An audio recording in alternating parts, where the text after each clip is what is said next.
Committee on Transportation Infrastructure to order. Pursuant to Committee Rule 6F and House Rule 11, Clause 2HF, the chairman may postpone further proceedings today on any question of approving any measure or matter or adopting an amendment in which a recorded vote of the yeas and nays is ordered.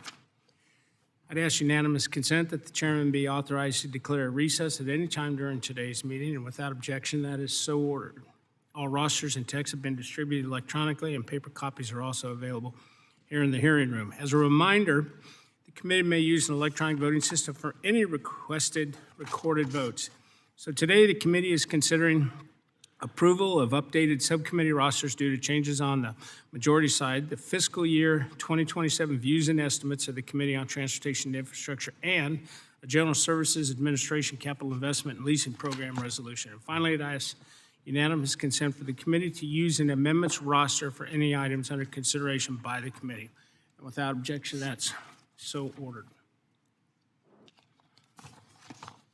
First item for business today is approval of the revised subcommittee roster due to membership changes on the majority side. And so I call up the subcommittee rosters for consideration. Without objection, the rosters will be considered as read and recognized.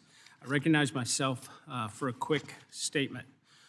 Pursuant to House Resolution 1176, Congressman Clay Fuller of Georgia and Congressman Kevin Kiley of California were appointed to the Committee on Transportation and Infrastructure. I'm pleased to welcome the newest member of the House of Representatives, Congressman Clay Fuller from Northwest Georgia, to the committee. Prior to his election, Congressman Fuller served as an officer in the United States Air Force and Georgia Air National Guard. He also served as a district attorney for Lookout Mountain Judicial Circuit. He has already had an eventful introduction to the committee as he participated in our surface markup just a couple weeks ago. The revised rosters reflect the addition of Congressman Fuller to the Subcommittee on Water Resources and Environment, Highways and Transit, and Railroads, Pipelines, and Hazardous Materials, and Congressman Kiley to the Subcommittees on Water Resources and Environment, Highways and Transit, and Economic Development, Public Buildings, and Emergency Management. Congressman Kiley, we are glad to have you back on the committee, and Congressman Fuller, we look forward to working with you for the rest of the Congress. Does anyone else wish to speak on the amendments roster? Seeing none, I'd ask unanimous consent for the approval of revised subcommittee rosters due to membership changes on the majority side, and without objection, that is so ordered. The revised subcommittee rosters have been approved. The next item for consideration is the views and estimates of the Committee on Transportation and Infrastructure for fiscal year 2027. And I call up the views and estimates, and without objection, the first reading is dispensed with. The views and estimates are now considered as read and open for amendment at any point. I recognize myself for a quick statement. The committee has been busy and productive during the 119th Congress. We've held 49 hearings and roundtables, reported 53 bills out of committee, and 46 bills referred to the committee have been approved by the House. Most recently, the committee favorably reported the Build America 250 Act, a bipartisan surface transportation reauthorization which provides core infrastructure investments to the nation. This bill will advance our highways and railroads and contains the largest investment in bridges in the history of the United States. This critical bill also addresses the Highway Trust Fund fairness issue, it strengthens the user fee foundation that was built upon, and provides new funding for the trust fund for the first time in over 30 years. I can't stress how important it was for that the committee acted to ensure that all users of the nation's highways begin paying into the Highway Trust Fund, not just the users who drive gas and diesel-powered vehicles. And it provided this new funding mechanism to the Highway Trust Fund. Further, the committee helped deliver reconciliation legislation that provided historic investments to the United States Coast Guard for border and national security, as well as a down payment on the modernization of America's air traffic control system. And it will continue to be busy, this Congress, for the committee as we work together on a Water Resources Development Act, advance the committee's reported pipeline safety bill, FEMA reform and aviation safety legislation, and more. And I'm proud to say that we've advanced critical legislation in a bipartisan manner, and our hard work is paying off for the American people. I appreciate Ranking Member Larson for working with us on all these important items, as well as the views and estimates that we are considering today, and I'd urge my colleagues to support the views and estimates for fiscal year 2027. Now recognize Rick. Thank you, Mr. Chair, and thank you for working collaboratively on the budget views and estimates. We've had a productive session so far, having drafted and passed the Bipartisan Alert Act in the House and marking up a bipartisan surface transportation reauthorization bill in this committee. We still have work to do for the remainder of Congress, including working with the Senate to get the Alert Act enacted, getting the Build Act, Build America 250 Act, and the FEMA Act to the floor and enacted, and passing a bipartisan Water Resources Development Act, or WRDA bill, as well as conducting our continuing oversight of the administration's air traffic control modernization efforts. These views and estimates, I believe, reflect our desire to continue working in a bipartisan and productive manner, and I urge my colleagues to join me in supporting the FY 2027 budget views and estimates. With that, I yield back. Do any other members wish to be recognized? Seeing no one, are there any amendments to the views and estimates for fiscal year 2027? Hearing none, the question is now on adopting and submitting the views and estimates for fiscal year 2027 to the House Committee on Budget. All those in favor signify by saying aye. All opposed signify by saying nay. The ayes have it, and the views and estimates for fiscal year 2027 are adopted. Pursuant to House Rule 10, Clause 4, I'd ask unanimous consent that the fiscal year 2027 views and estimates as adopted by the Committee on Transportation and Infrastructure be submitted to the Committee on Budget. Without objection, that is so ordered. Our last item for consideration is a resolution for a project in the General Services Administration's Capital Investment and Leasing Program, and I'd ask unanimous consent to call up the resolution. It is now considered as read and open for amendment at any point. Without objection, that is so ordered. Recognize myself quickly for a statement. So the GSA resolution that we're considering today is an alteration project of the GSA's headquarters. This prospectus will allow GSA and OPM to consolidate into one building. This continues the committee's efforts to shrink the federal footprint, reducing the taxpayers' liability, and ensure that space usage is consistent with requirements set in the public buildings reforms that we enacted in the Water Resource and Development Act of 2024. In fact, GSA has informed the committee that this prospectus would boost the building utilization rate by over 80%. And I want to thank Subcommittee Chairman Perry for his work on ensuring that this project makes sense to the taxpayers. With that, I urge my committees to support the resolution and recognize Rick for a statement.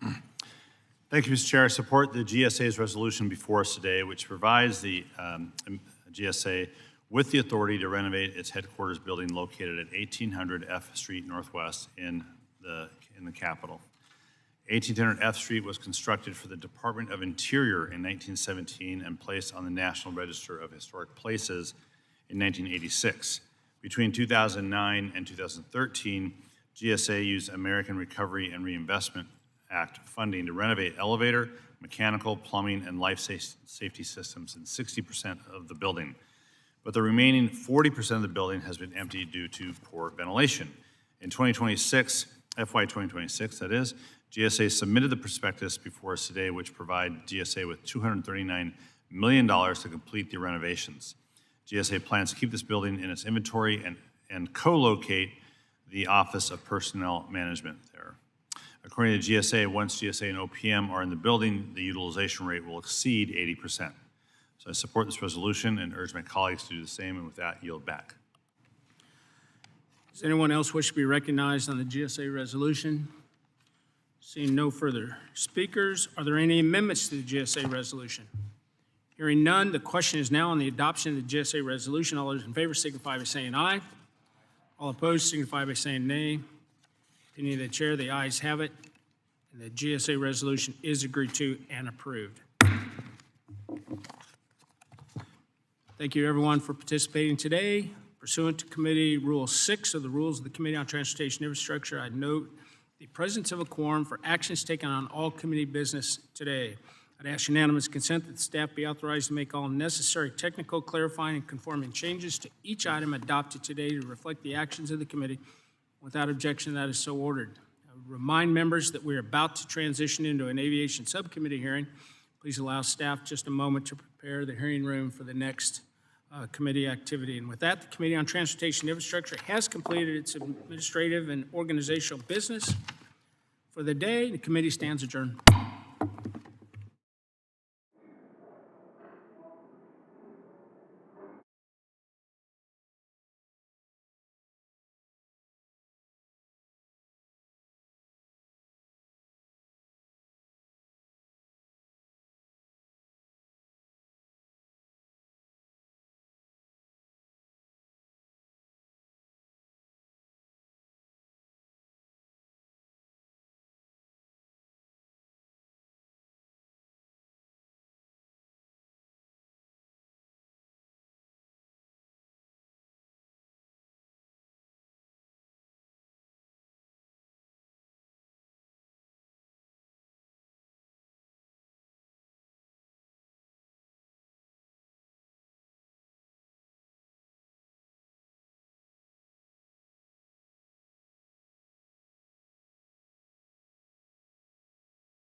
The Subcommittee on Aviation will come to order. I ask unanimous consent that the chairman be authorized to declare recess at any time during today's hearing. Without objection, so ordered. I also ask unanimous consent that the members not on the subcommittee be permitted to sit with the subcommittee at today's hearing and ask questions. Without objection, so ordered. And as a reminder, if members wish to insert a document into the record, please email it to documentsti@mail.house.gov. I now recognize myself for the purpose of an opening statement. Good morning, and thank you to our panel of witnesses for being here today. Good to see you. Each of you brings a unique perspective to this important discussion on the state of America's small airports and rural communities' access to the national airspace, or the NAS. Airports are more than transportation hubs. They are economic engines supporting Americans' livelihoods, connecting communities, and enhancing quality of life. There are nearly 5,000 public-use airports and heliports across the United States, and almost 3,300 of these facilities are on the FAA's National Plan of Integrated Airport Systems. These numbers are certain to grow as advanced air mobility technologies emerge and become integrated into the aviation system. Yet, all of these facilities, only 64 are large or medium hub airports. Understandably, they get a lot of attention. But there are another 450 airports providing critical commercial passenger service across the country. While they are well known within their communities, these airports deserve greater attention and stronger support from Congress. For the 46 million Americans living in rural communities, these facilities provide the same critical access to the NAS as larger airports do for urban Americans. All of you are here today to help us better highlight the value of these facilities, the role they play in their communities, and the challenges they face in maintaining and expanding access. According to a recent study by the Airports Council International North America, commercial airports in the United States support over 12.8 million jobs, $618 billion in wages, and $1.8 trillion, with a T, in economic output. Notably, every additional 1,000 employments generate nearly 700,000 in economic output and supports 6 additional jobs. We should be working together to increase employments at these airports so all Americans can share these economic benefits. Fortunately, there are strong federal programs designed to support communities maintaining existing service, expanding service, and attracting new carriers, ultimately increasing employments. Essential Air Service is the most well-known of these programs. In the FAA Reauthorization Act of 2024, Congress strengthened and reformed EAS to improve accountability, restore fiscal discipline, and better target limited resources to the communities most in need. The Small Community Air Service Development Program also gives communities the opportunity to identify their own air service needs, recruit carriers, offer revenue guarantees, conduct studies, and market new service. Importantly, this program encourages local business investment. This skin-in-the-game approach incentivizes services that are more likely to succeed long-term without subsidies. Lastly, the Airport Improvement Program, or AIP, distributes resources generated by user fees and fuel taxes by formula to all new public-use airports in the NPIAS. I would be remiss not to recognize the significant progress the Trump administration has made in modernizing the air traffic control system. Under Secretary Duffy and Administrator Bedford's leadership, more than 2,000 air traffic controllers were hired last year. More than 12,000 applied to become controllers this year. 612 new radar systems are being deployed. Half of the outdated copper wiring has already been replaced with modern fiber optics. 17 control towers transitioned from paper flight strips to electronic systems, and 54 airports now have surface awareness systems. Clearly, the future of American aviation is bright, and with that, I again thank our witnesses for traveling here today, and I look forward to your testimony. I will now recognize Ranking Member Carson for a 5-minute opening statement. Good morning, and thank you, Chairman Nels, Chairman Graves, and Ranking Member Larson. It is an honor to be here for our first Aviation Subcommittee hearing this year. Welcome to our witnesses again for joining today's hearing on trends, opportunities, and challenges facing small communities and rural commercial service airports. Air service for small and rural communities is important to many members of this committee. While Indianapolis International Airport is one of the busiest in the country, there are 4 airports in Indiana that have essential air service, determinations for routes that connect through Chicago O'Hare Airport. The 2024 FAA reauthorization is actively creating a positive economic impact on small and rural communities through the preservation of EAS programs and raising the per-passenger subsidy caps, improving the alternative EAS program, increasing the Small Community Air Service Development Program annual authorization level from $10 million to $15 million, and while prioritizing applications that restore flights that have been lost or substantially reduced, and boosting airport improvement programs, funding to $4 billion per year, and revising apportionment formula, which increased annual formula funds for both large and small airports. Finally, we can all agree that airline passengers, regardless of whether they're flying into a major hub or a non-hub airport in their small communities, deserve one level of safety. This means maintaining and improving the similar pilot training requirements, aircraft certification standards, air traffic control staffing and technology, safety data tracking, and other tools that we use to keep the national airspace system safe. Thank you again to our witnesses. You all play a very critical role in ensuring continued service to small and rural communities, and I yield back. The gentleman yields. I now recognize the chairman of the full committee, Mr. Graves, for 5. Thank you, Chairman Nels, and I want to thank our witnesses for all being here. Last year, Congress passed and the President signed into law an historic $12.5 billion investment in our nation's aviation infrastructure, accomplishment that I was very proud to have led in the House. That investment is already delivering meaningful results, as has been pointed out today already. Deploying new radars, replacing communications infrastructure, deploying airport surveillance systems, and hiring record number of air traffic controllers. There's more to be done, and additional investments are needed to complete this modernization effort, and I'm committed to working with the administration and my colleagues to identify the remaining needs and find a vehicle to secure those resources that are going to be needed to finish the job.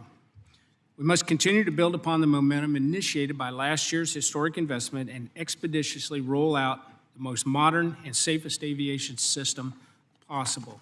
Whether they support commercial, passenger service, or provide public accessibility facilities for general aviation pilots, airports are pillars of our community and drive economic growth and improve the quality of life of all of our communities. Critically, small airports are also the primary training ground for pilots.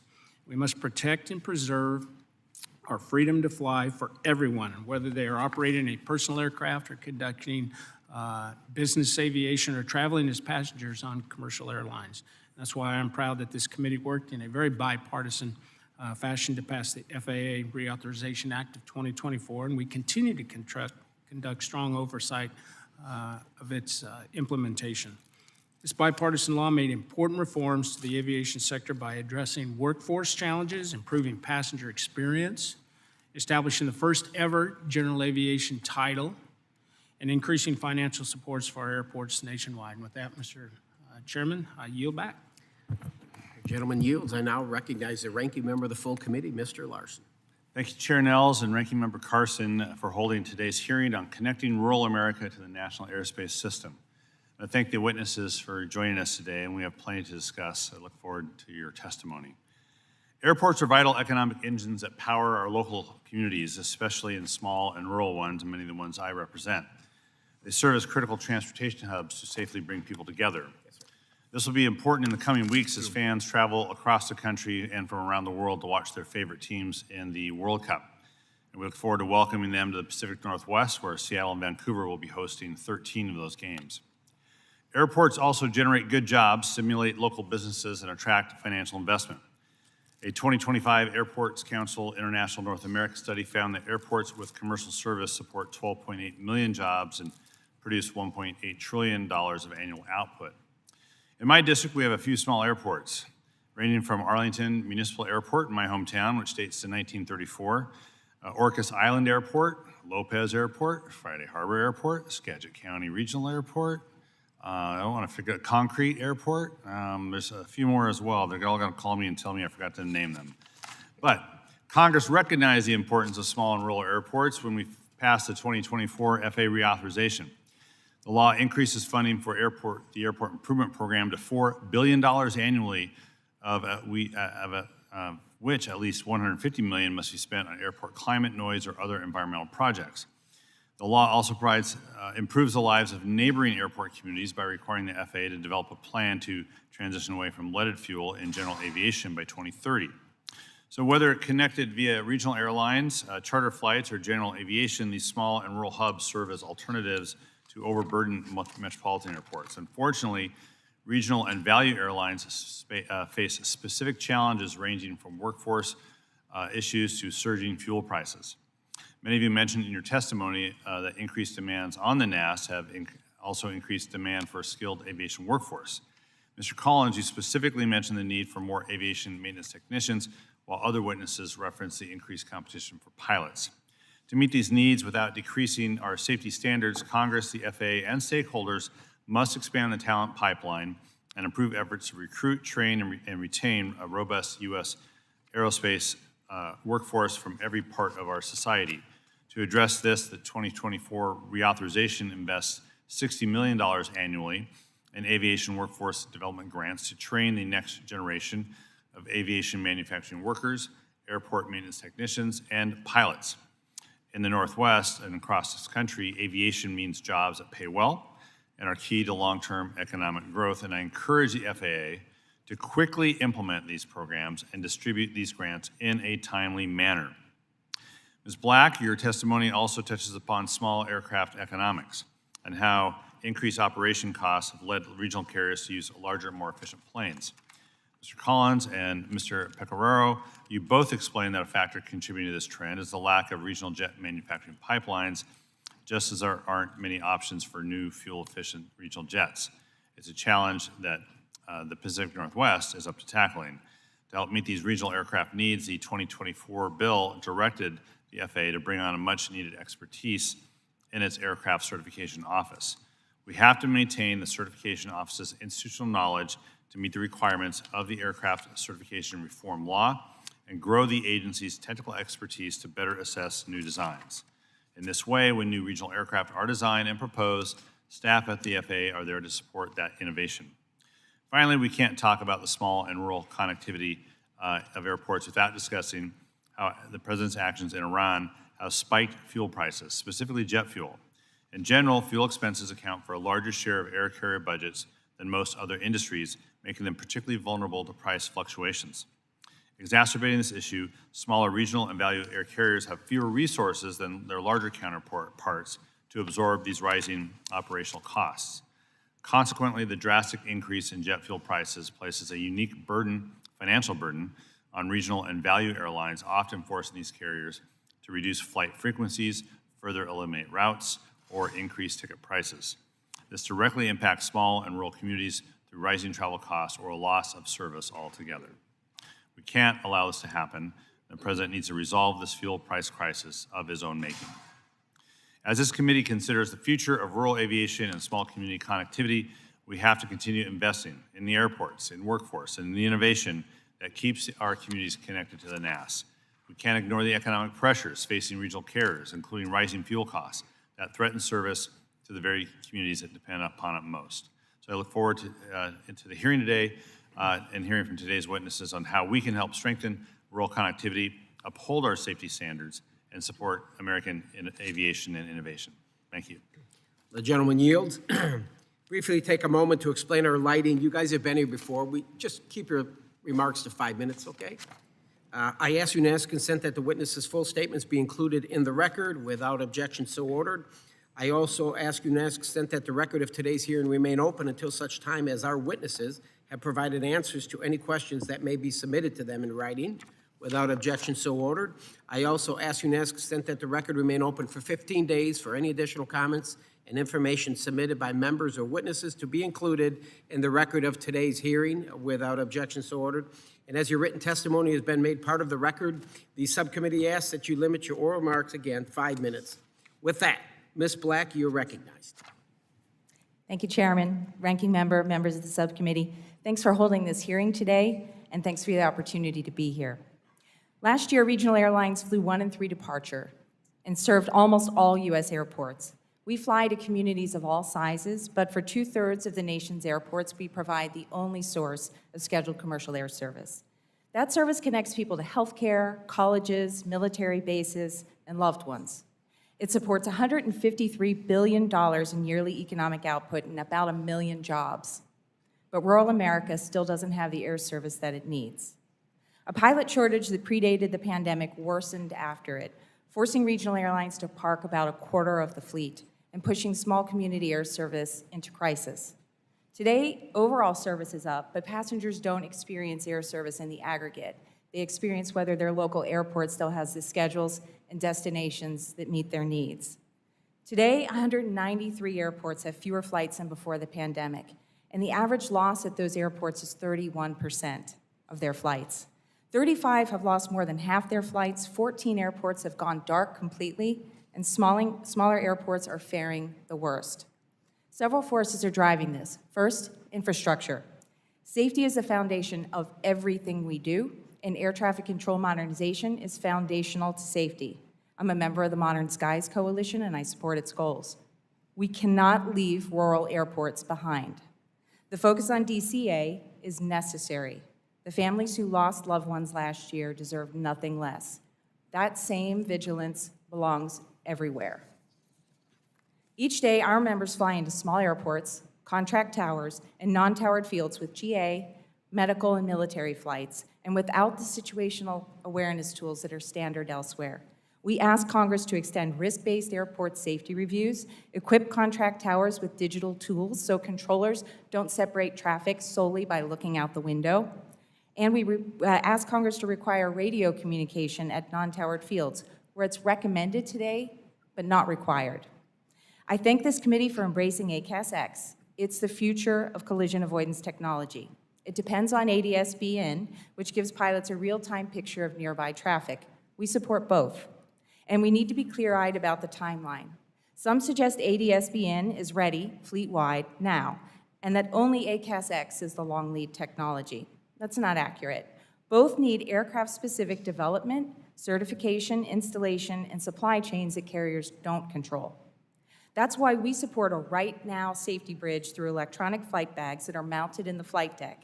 They can be used on every flight, fixed in the pilot's line of sight, and an aircraft cannot dispatch without one. EFBs can deliver ADS-BN with traffic awareness and surface awareness and visual and audible alerts as in-panel systems mature. We should not wait years for safety we can deploy almost now. Second, workforce. Communities can't get air service without pilots. Supply is more stable now than before, but the underlying shortage remains.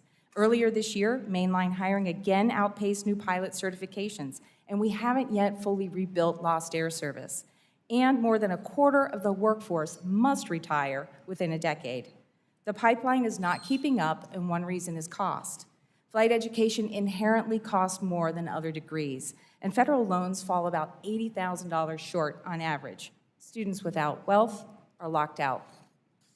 Congress can help by aligning federal student aid with the cost of flight training and allowing GI benefits to cover private pilot certificates. We also support raising the pilot retirement age. It was last raised in 2007 with no safety harm, and pilots already undergo frequent, rigorous testing. This won't end the shortage, but it will help, and it's the right thing to do. Safety depends on pilots being prepared for commercial flight. We're pleased the FAA advanced the congressionally directed enhanced qualification program. Its safety value lies in the quality, relevance, and rigor of the training, and FAA should implement it with clear, standardized guidance. Next, aircraft. Small communities need aircraft size to their markets. Oversized aircraft reduce frequency and reduce routes. Congress should be aware that scope clauses do restrict the size, weight, and number of aircraft regionals can fly. Finally, federal programs. EAS preserves service to many rural communities, and it drove $2.3 billion in economic activity per year before the pandemic. We urge full funding, stable contracts, and timely transitions. SCASD is another tool to attract and keep air service, and we support it. We appreciate your focus on rural connectivity, and we hope you see us as a partner in the work ahead. Thank you for holding this hearing and for including me in it. I look forward to your questions. Yeah. Thank you, Ms. Black, and thank you for bringing up the pilot shortage, no question about it. But we choose, Congress fires people at 65 and can't justify it for any reason whatsoever. There's no reason to justify terminating qualified pilots at 65. Anyway, I'd like to next recognize Mr. Dobberstein. You're recognized, sir. Chairman Nels, Ranking Member Carson, and members of the subcommittee, thank you for the opportunity to testify today. My name is Shawn Dobberstein, and I serve as the Executive Director of Hector International Airport in Fargo, North Dakota, and as Vice Chair of the American Association of Airport Executives Air Service Committee. I'm here on behalf of airports that depend on reliable rural air service to connect their communities to the national economy, healthcare, education, and commerce. Thank you for the committee's dedication to addressing important aviation matters, especially your contributions to the 2024 FAA authorization law. This hearing is another example of this committee's commitment to improving aviation in communities, both large and small. Thank you for your continued efforts. Rural air service remains under pressure. Recovery at many small communities lagged after the pandemic, and pilot shortages, higher operating costs, including fuel and airline fleet changes, have all made service harder to sustain. In many markets, airlines are using larger aircraft and offering fewer departures, which means fewer connection options, less schedule flexibility, and greater disruption when flights are delayed or canceled. At the same time, rural airports face a major infrastructure challenge. The Infrastructure Investment and Jobs Act provided historic airport funding, but that support ends after fiscal year 2026. Without follow-on investment, airports will face a sharp funding drop just as they are trying to modernize facilities, improve safety, and prepare for future demand, including new technologies and new entrants into the airspace. Congress took important steps in the FAA Reauthorization Act of 2024 to support small community air service and the modernization of the national airspace system. The next step is to make sure rural airports and the communities they serve are not left behind as the system evolves. To address these challenges and to protect rural connectivity, I would urge Congress to focus on 6 priorities. The first, fully fund essential air service. EAS remains the core federal program providing access for communities that would otherwise lose commercial service. Second, strengthen the Small Community Air Service Development Program.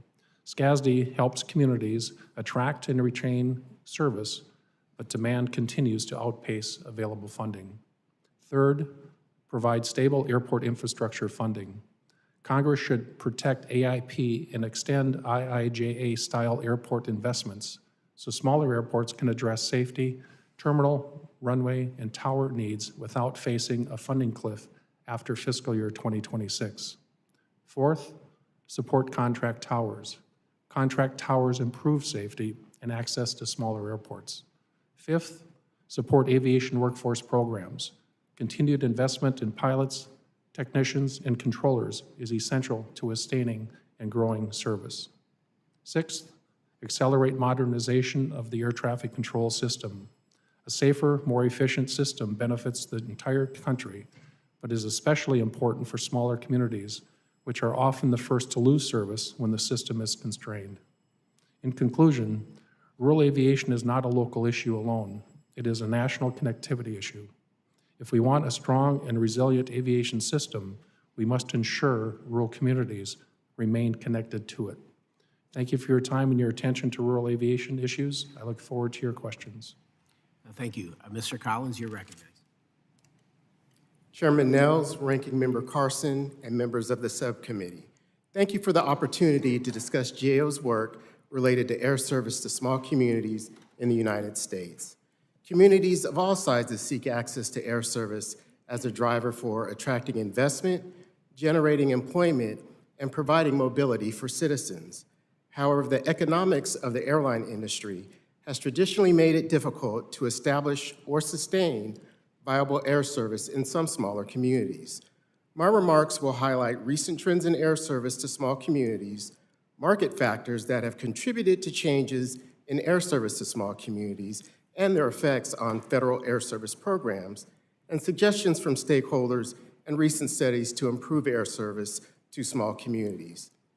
In general, small communities continue to face declining passenger air service. From 2018 to 2023, on average, small communities had fewer total departures annually and fewer daily departures per route.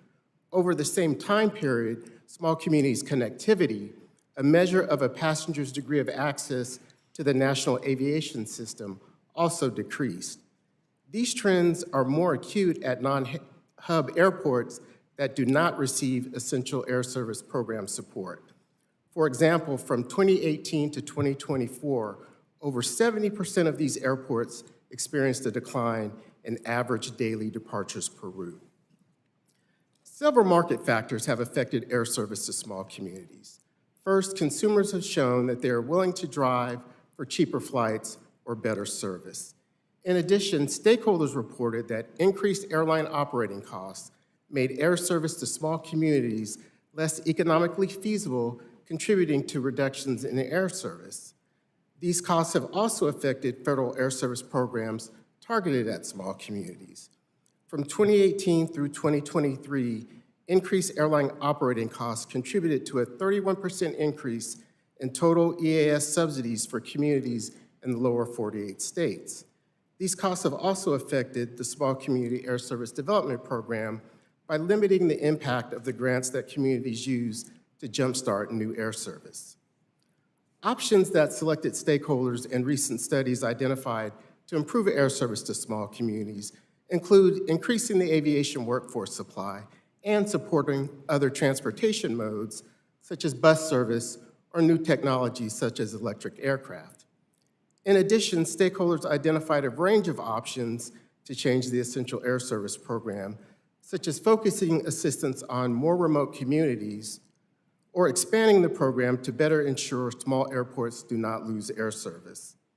Stakeholders also identified options to modify the Small Community Air Service Development Program, including allocating funding to fewer communities per cycle or shifting the focus of the program away from revenue guarantees.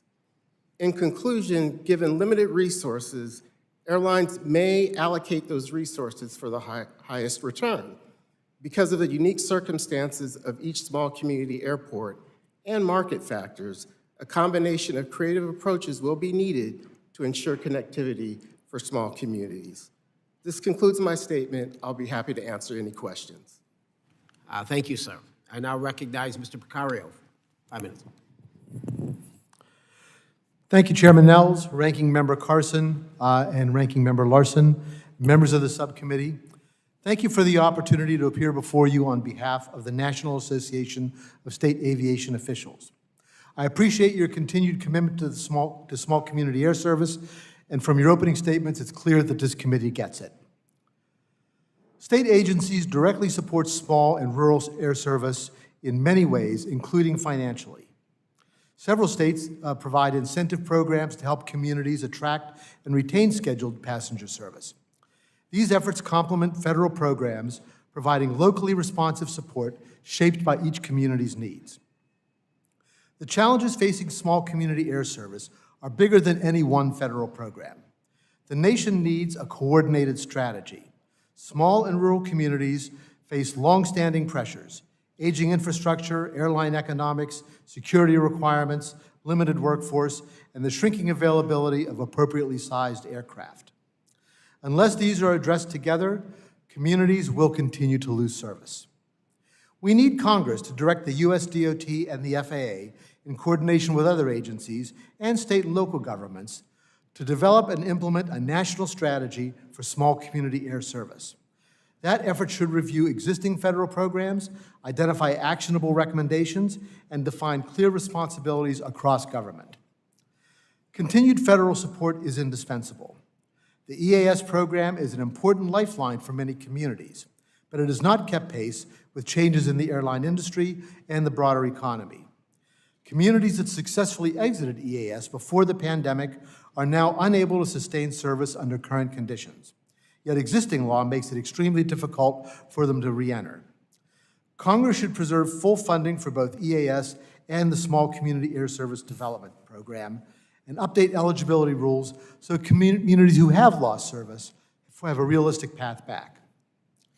Infrastructure needs are equally pressing.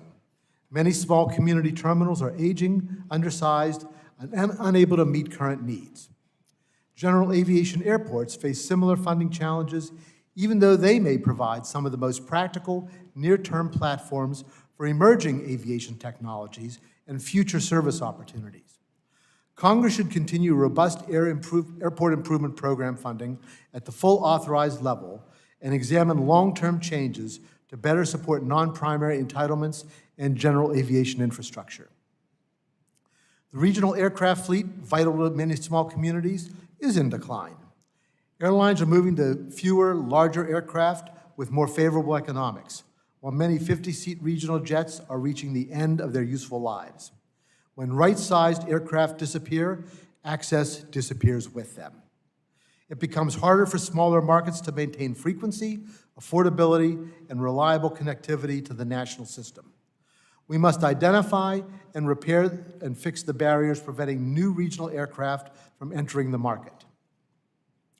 Finally, workforce shortages continue to affect the entire aviation ecosystem, especially pilot recruitment and retention. NASAO encourages Congress to continue to support pathways that improve the pilot pipeline. In closing, the challenges facing small community air service are structural, compounding, and urgent, but not beyond solving. With a strategic national approach, continued federal assistance, sustained infrastructure investment, support for right-sized aircraft manufacturing, and expanded workforce development, Congress can help ensure that small communities remain connected to the national aviation system. NASAO and the states stand ready to work with you to ensure that small and rural communities have access to the NAS. Thank you again for your leadership and your continued attention to this important issue. I'd be pleased to answer any questions you may have. Thank you, sir. Thank you all for your testimony. We will now turn to questions from the panel. I'll recognize myself. I think just for awareness that I think, Ms. Black, you brought it up, but the FAA Administrator, Brian Bedford, testified last week at the Senate Commerce hearing that any new integrated system, ACAS-X or ADS-B-in, is 10 years away. 10 years. The electronic flight bag option that you mentioned, Faye, can be deployed. It can be done immediately. So I just wanted to bring that point up.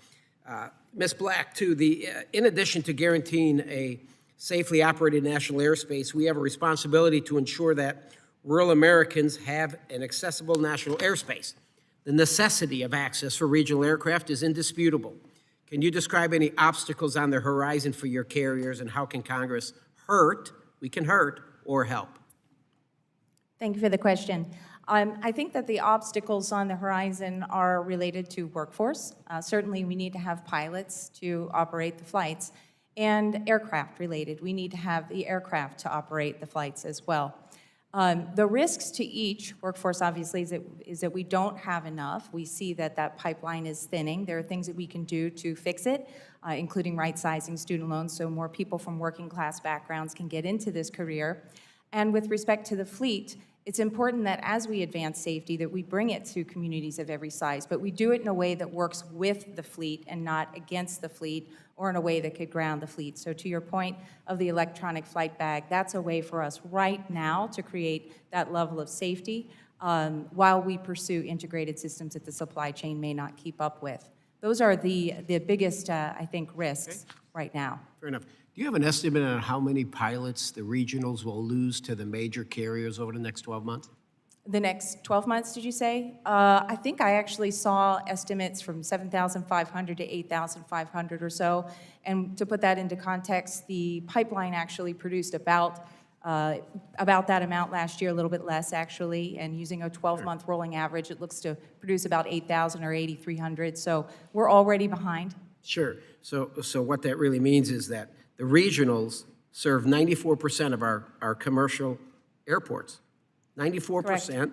The mainline carriers serve just 36%. So that means regionals serve 2/3. They're the only mode of transportation, 2/3 of our nation's airports, but yet you're going to lose all these pilots, and we could see that even. We're going to lose more service to more smaller airports as a result of the pilot shortage. It must be addressed this year. It's got to be addressed. Mr. Dobberstein, Fargo, haven't been there, has received a few SCASDAP grant awards. The program is appealing because it incentivizes local support of new air services that have the potential to continue unsubsidized. How have you been successful, and how has the local economy benefited? And you have any suggestions to strengthen the program? Thank you for the question. Yeah, we've been the recipient of 4 SCASD grants dating back to 2005. The first grant was awarded to us, and Delta Airlines implemented service to Salt Lake City. That was done in 2006, but unfortunately the service was suspended in 2008 as Delta reallocated aircraft to Seattle and Los Angeles for other competitive reasons. Our second grant was awarded for service to Dallas back in 2011, and that service is thriving today. It's doing extremely well. Our third grant was for Seattle service, working with Alaska Airlines. Fargo had a large population of Microsoft employees in our community that were traveling back and forth to Seattle. Unfortunately, the pandemic resulted in more virtual use of their time and less air travel, so we terminated that grant. And currently today, we have a grant on the table right now for implementing service to Charlotte, and working with American Airlines on that. My suggestions would be to increase the amount of funding for the SCASD program, maybe reduce the number of recipients to increase the amount of money each recipient would receive due to the higher costs that are in place today with workforce, fuel, and other things. Thank you. Mr. Collins, we're aware of the ballooning cost to EAS. We've lowered the subsidy cap in the FAA reauthorization. It will help. You have talked about the successes of SCASDAP, where projects with a local match are more competitive. 2 questions. Would the solvency of EAS benefit from the small local investment? And what else can be done to reduce costs and increase our return on investment in the EAS? So with respect to EAS costs, we do have ongoing work related to looking at ideas that stakeholders have for reducing those costs. I will now recognize Mr. Carson for 5. Thank you, good Chairman. I'm curious, I oppose the administration's proposal to limit federal student loans for some of the programs that produce the most qualified pilots. Can you talk about the financial costs to becoming a commercial pilot, and how updating federal student loan eligibility could level the playing field and attract more diverse talent? Thank you for the question and for the interest. The first step to becoming a professional pilot is a private pilot license. So one thing we can do is actually outside the student loan program is allow the GI Bill to fund that. Today the rules exclude that, so that's just a common sense fix that we can make to allow the GI Bill, those earned benefits, to cover the full spectrum of pilot training. With respect to student loans, right now, it can cost, almost $200,000 or so, and flight training is inherently expensive. If you think about it, you've got aircraft, insurance, fuel, specialized instructors, so these are not ordinary college costs, and the federal student loan apparatus was just not designed to support those costs. These are great, money-good opportunities. They're transformational careers, but you got to be able to get there. The gulf that exists between the caps of student loans and the actual cost is upwards of $80,000. And so with families without access to wealth or private capital, that gap is decisive. What are the biggest infrastructure needs of small hub and small airports? Have small airport infrastructure needs evolved because of changes in airline services, i.e. airlines upgauging from smaller planes to larger planes? Sorry, the question was to me about the economics of small aircraft? Everyone. Yeah. I think this is a complex, cyclical kind of conversation. Sometimes we hear that the reason that these smaller aircraft are not in the market anymore is that the economics don't support it. In reality, we had a pilot shortage that absolutely collapsed it absolutely collapsed capacity. And as a result, the economics changed on those smaller markets. You have different pilot compensation costs, and by the way, I think that was a good and valuable investment, but it did change the economics. And you also have network carriers that are trying to parse a limited supply. And so they do that by upgauging, by seeking to move more passengers at once. The problem is, when you upgauge because you have to, because you're trying to, fill a need, not because the demand requires it, you lose destination options and you lose frequency, and then even fewer passengers use that route, because if they have the option to drive, they might. Of course, not everybody can drive, but those are the ways that something starting with the pilot shortage can weaken those economics and undermine the market. And lastly, I authored federal requirements for secondary barriers, controversial at first, in commercial passenger aircraft. Airlines and aircraft manufacturers have been making progress, but in the last few weeks, there have been multiple attempts by unruly passengers to try to gain access to the cockpit or other doors. Where are your member airlines in installing secondary barriers? Is it still controversial? Has it been more embraced over the years? I think there's no controversy about the requirement. We understand the rule and we intend to comply. What you may be referencing is the fact that, and again, this speaks to the supply chain, in the timeline that was provided to comply with this, our manufacturer came up with a solution. But the facts are, regional aircraft don't look like mainline aircraft. We've got a different forward lav, different setup, and so installing a door works on a narrow body or a wide body, but you can't install a door on a regional. So when that actually came to market and was installed, we did find some safety and some occupational issues that had to be worked through. And so that's why you see some of these requests for an additional period of time to comply. But the goal is to get those secondary barriers installed and complete and trained. Thank you, ma'am. I yield back. The gentleman yields, and now recognize Mr. Larson. Thank you, Mr. Chair. Just a moment. Thought I had a little more time. Yeah, Mr. Pecoraro, I'd like to ask you the same question that was just asked of Ms. Black about the cost efficiency, fuel efficiency of a 50 to 100 seater, and whether or not you think that helps to solve the issue. Is that a beneficial option for regional airports, the smaller airports? Yeah. Thank you, Mr. Larson. I think, when we look at the economics of air travel, I think it's pretty clear that, if you have larger aircraft going into a community less frequently, what that does is it drives people who wanted to travel on a Tuesday, but the aircraft doesn't leave until Wednesday, to make the choice to drive 6 or 8 hours or whatever it is to the next commercial airport that they need to get to. That's going to result in fewer people actually taking that aircraft. So instead of having, a reasonably full 50-seat aircraft, you're going to have, maybe one-third full larger aircraft. The airlines are going to find that less sustainable. And it creates a cycle where people are going to make the choice that they're going to find other ways to get places.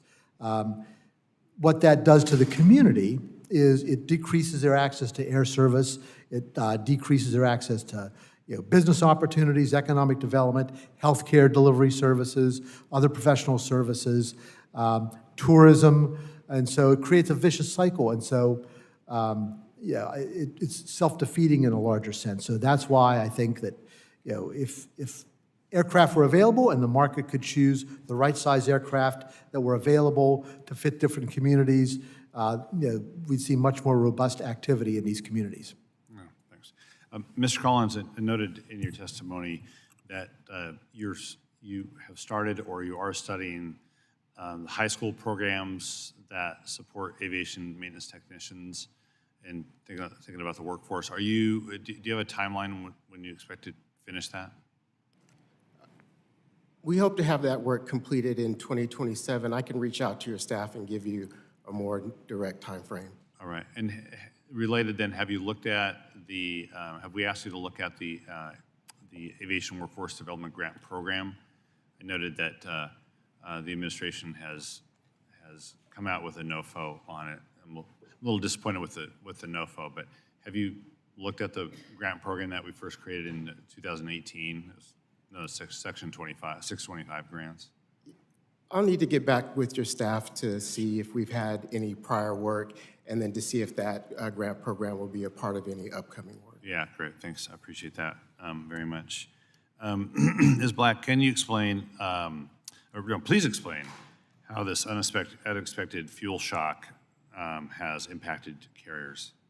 Absolutely. So there are two business models that govern regional airline, the way that we bring passengers to larger airlines and through the system. One is capacity purchase agreement. That's where essentially we operate the flight with our aircraft and our crews and maintenance, but the major airline sets the fare and pays the fuel. So we're not necessarily directly impacted under those business relationships, but the market dynamics are.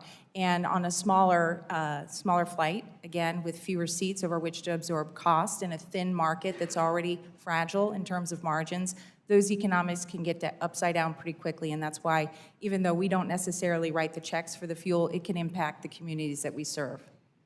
Great. And Mr. Dobberstein, have you seen the impact of that experience in the last 12 to 13 weeks on the fuel prices? Definitely. Certainly increased cost to our passengers in our region has had an impact on their financial ability and so forth. But yeah, we definitely have seen an impact on that as well. Has that meant fewer employments out of Fargo? Not necessarily. We've been fortunate to have record employments so far since January of this year, but we do expect it just going more forward. complaints. More complaints, yes, that's correct, sir. Probably, yeah, sure. Thank you. So when we increase the, I'll be quick here. When we increase the AIP to $4 billion annually, we also, the large portion of the increase went to smaller airports. Have you been able to take advantage of that particular set of dollars? Yes, sir. We're in the middle of a major terminal expansion project in Fargo. It's about $110 million. And we've been working with our congressional delegation and the FAA to obtain those funds, yes. That's great. I appreciate it. Thank you very much. Thank you. Gentleman yields. I now recognize Mr. Perry. Thanks, Mr. Chairman, and thank the witnesses for being here. The purpose of this hearing is to highlight some of the issues hindering air service to small communities and look at the federal programs intended to support those services. Unfortunately, I think, I'd just like to have a discussion about this. We keep on throwing money after what seems to be economically unfeasible routes, and these market interventions have in turn created additional problems that we want to address, but the answer always seems to be throw more money at it, and I'm not sure that's the best answer, and certainly I don't believe that's the sustainable answer. It's the inevitable result of a program like EAS, and I know each one of you, I think, has supported it and said that we should actually do more of it. But it does allow the government to choose winners and losers based on oftentimes political calculations as opposed to actual service needs. The program was created by the Airline Deregulation Act of 1978 as a temporary, remind everybody, a temporary program as the industry was deregulated.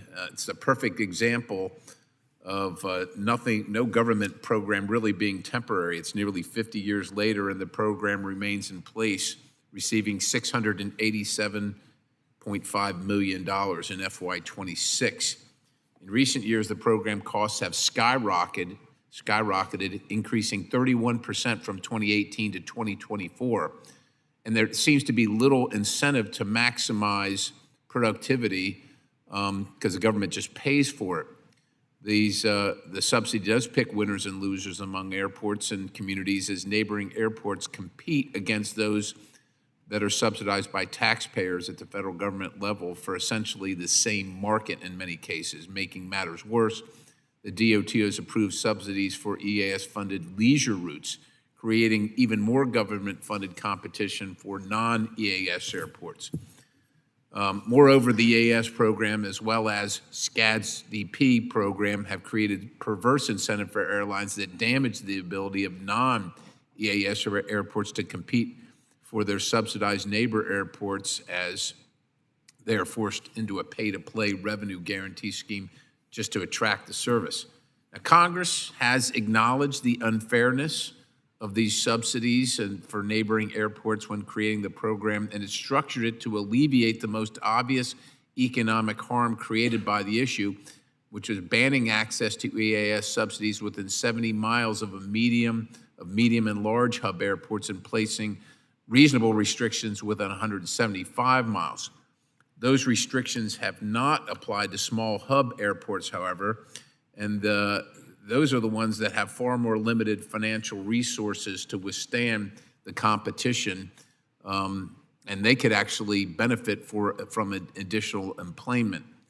As a result, we end up with absurd outcomes like you have in the district that I'm honored to represent, where Harrisburg International Airport is forced to compete with an EAS-subsidized airport 32 miles away. Now, I'm not trying to punish that airport. I mean, I'm happy for those folks, and I've landed at the airport. We're happy that it's there.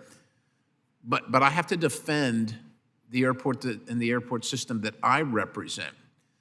This is to Mr. Collins. Do you think applying the pre-existing restrictions to small hub airports would help foster a more fair environment that doesn't force airports to compete with neighbors that are funded by their own tax dollars?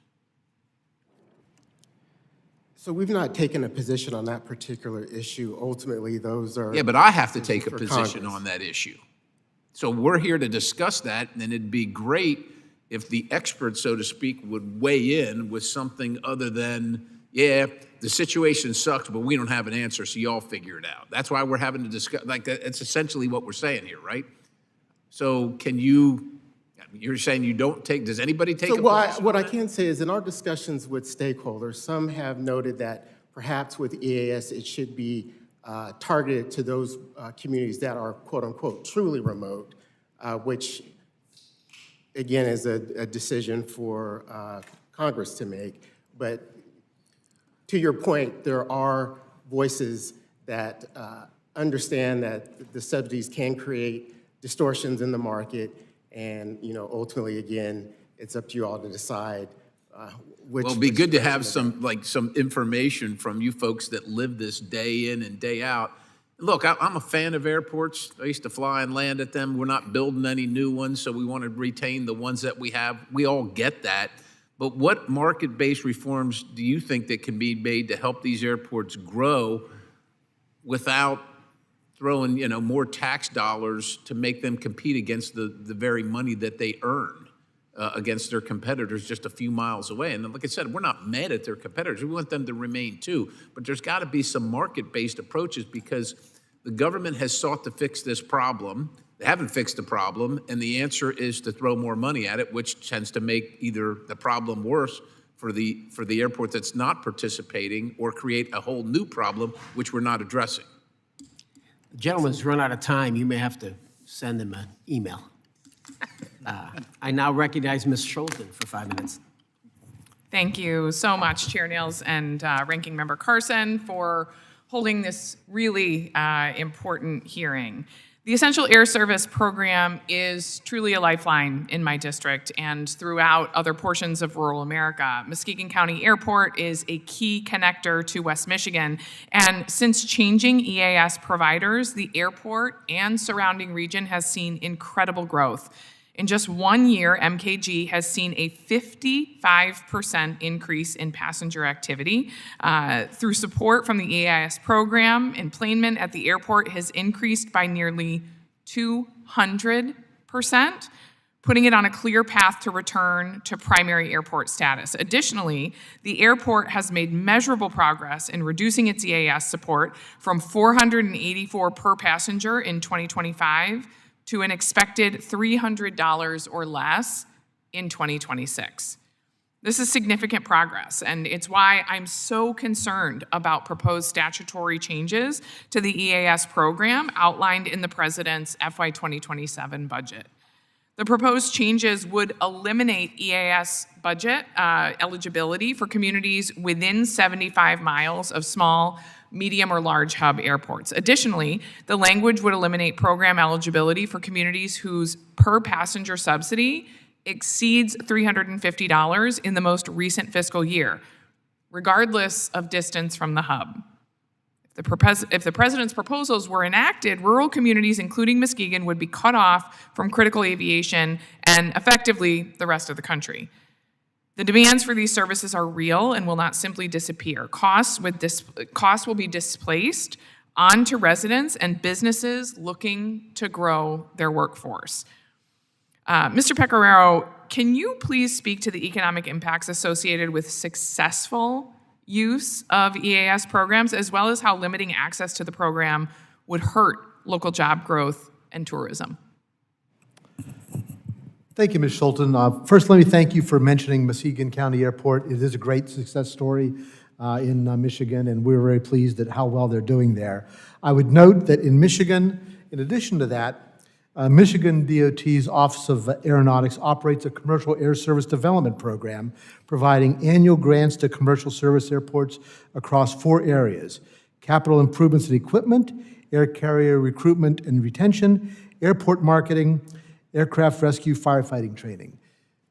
State engagement in these opportunities is critical for airports, and I think that in Michigan we're seeing great examples of how that works. And we love to see it when state aviation agencies have the resources to be able to support those types of programs. And I think that that's a great example of what's necessary. To the point of your question, is that we need a holistic approach to solving this problem. It's bigger than any one airport, any one federal program, any one state. There needs to be a larger approach to this to really try and get to this whole range of problems in order to make an airport ecosystem healthy. And so that's what we're encouraging, and that's what we support today. It's absolutely what we're seeing on the ground as well, so thank you for that. Keeping on with the economic development, families across the nation are feeling the pain at the gas pump. As the president continues unauthorized military action in Iran, we are so proud of the War Powers resolution that we got passed in the House of Representatives yesterday to give the people their voice over this issue. In the aviation sector, fuel is a major operating expense, so increased prices could drive up costs. While higher fuel prices may not always result in a complete loss of service, they can absolutely make it more difficult to operate smaller aircrafts on routes that already have really thin margins. I'm coming to you, Ms. Black. You're already nodding. In your written testimony, you touch on the threat of jet fuel prices to small communities. Can you describe how fuel costs influence decisions about route frequency, aircraft deployment, and service to smaller communities? I'm going to start with the mechanics of the cost, because that's the part that we control. And when you deploy a small aircraft, whether that's 50 or 76 seats, you don't amortize the cost, whether it's labor or fuel, the same way that you do over 135, 150, 300 seats, right? So the math is just very different. And when you're going into small communities, they have fewer passengers traveling. So these are already fragile markets. And in that way, it can become unprofitable very quickly. So it's not just a matter of our costs are lower here, but we're actually in the red. Where those actual deployment decisions lie are with our major airline partners, but we can tell you that when capacity is extracted from the system, it's typically regional capacity, and it's typically the smaller communities that are impacted first, in part because that inconveniences the fewest amount of travelers. But unfortunately, for those in rural communities, it can be very painful. Okay. Thank you. Same over my time, so I'll yield back. Thanks for the response. Mr. Stauber, you're recognized. Chairman Nels, Ranking Member Carson, let's get some spice into this meeting. We're talking about rural America, rural airports. Fargo, Duluth, Hibbing, Bemidji, Brainerd, International Falls, they matter. Our rural communities matter. I'm so proud of each and every one of you talking about rural America and rural aviation. Our communities need it. And this is a bipartisan issue. The vast majority of us support rural America, rural aviation, the connection, therefore. We're not taking a back seat. None of you at that dais are taking a back seat, and I'm so proud of you. Mr. Dobberstein, $100 million in Fargo. That's spectacular. We have $20 million investment in the third oldest control tower in America, the Duluth Air Traffic Control Tower. We're getting a brand new one, 21st century. I'm excited about these programs, and I'm excited to invest in rural America. We've taken a backseat long enough. I know each and every one of you are proud of your rural airports in Michigan. They matter to those communities. We shouldn't have to drive 6 or 8 hours. We shouldn't have the airlines saying we're going to bring bigger aircraft, 300-seat aircraft, we're not filling them, so we're only going to come every third day or every. We need everyday service in our rural communities. And one of the questions that was asked was the 50-seat passenger aircraft. Maybe we should talk to the aircraft manufacturers and work on getting more, because our rural airports serve the metro, the major ones. The value that the rural aviation brings to our economies and to the United States of America is incredible. You folks are the best spokespersons for that, and I'm proud of you. Mr. Dobberstein, how do federal investments in rural and regional airport infrastructures like the Duluth Air Traffic Control Tower help grow surrounding communities and ensure the viability of regional flights for the foreseeable future? Thank you, Congressman, for the question. Well, it's imperative. I guess my mantra has always been that it takes 3 entities to support infrastructure investment in rural airports. It's the federal government, it's the state government, as well as the local community. Without those 3 working together, it'd be impossible to fund airport infrastructure projects of the magnitude that we're doing in Fargo and other small rural communities around the country. Yeah, it's that partnership. You say local, state, and federal. That's exactly what we did in Duluth's ATC. Mr. Pecoraro, in what ways can programs like the Essential Air Service and the Small Community Air Service Development Program adapt to meet the needs of the community, the specific issues within the communities? Thank you, Mr. Stauber. That's an important question. I think that the way that we'd like to see both EAS and Small Community Air Service Program work together is to look at the larger needs of these communities and figure out in the many years since these programs have been created, how has the industry changed? And I think that's a critical point to make. The way that the airline industry operated 40 years ago or more when these programs were created is very different than it is today. And so the way we're going to serve these communities and support them is going to be very different than it was back then. And so that's what's necessary, is to bring together all the stakeholders, including state and local governments, to sit down with federal agencies to figure out exactly what we need to do to retool these programs, to make them more cost efficient, to make sure that there is local support for them, because we don't expect the federal government to do it all by itself, and to make sure that we're able to provide the type of service that all these communities need.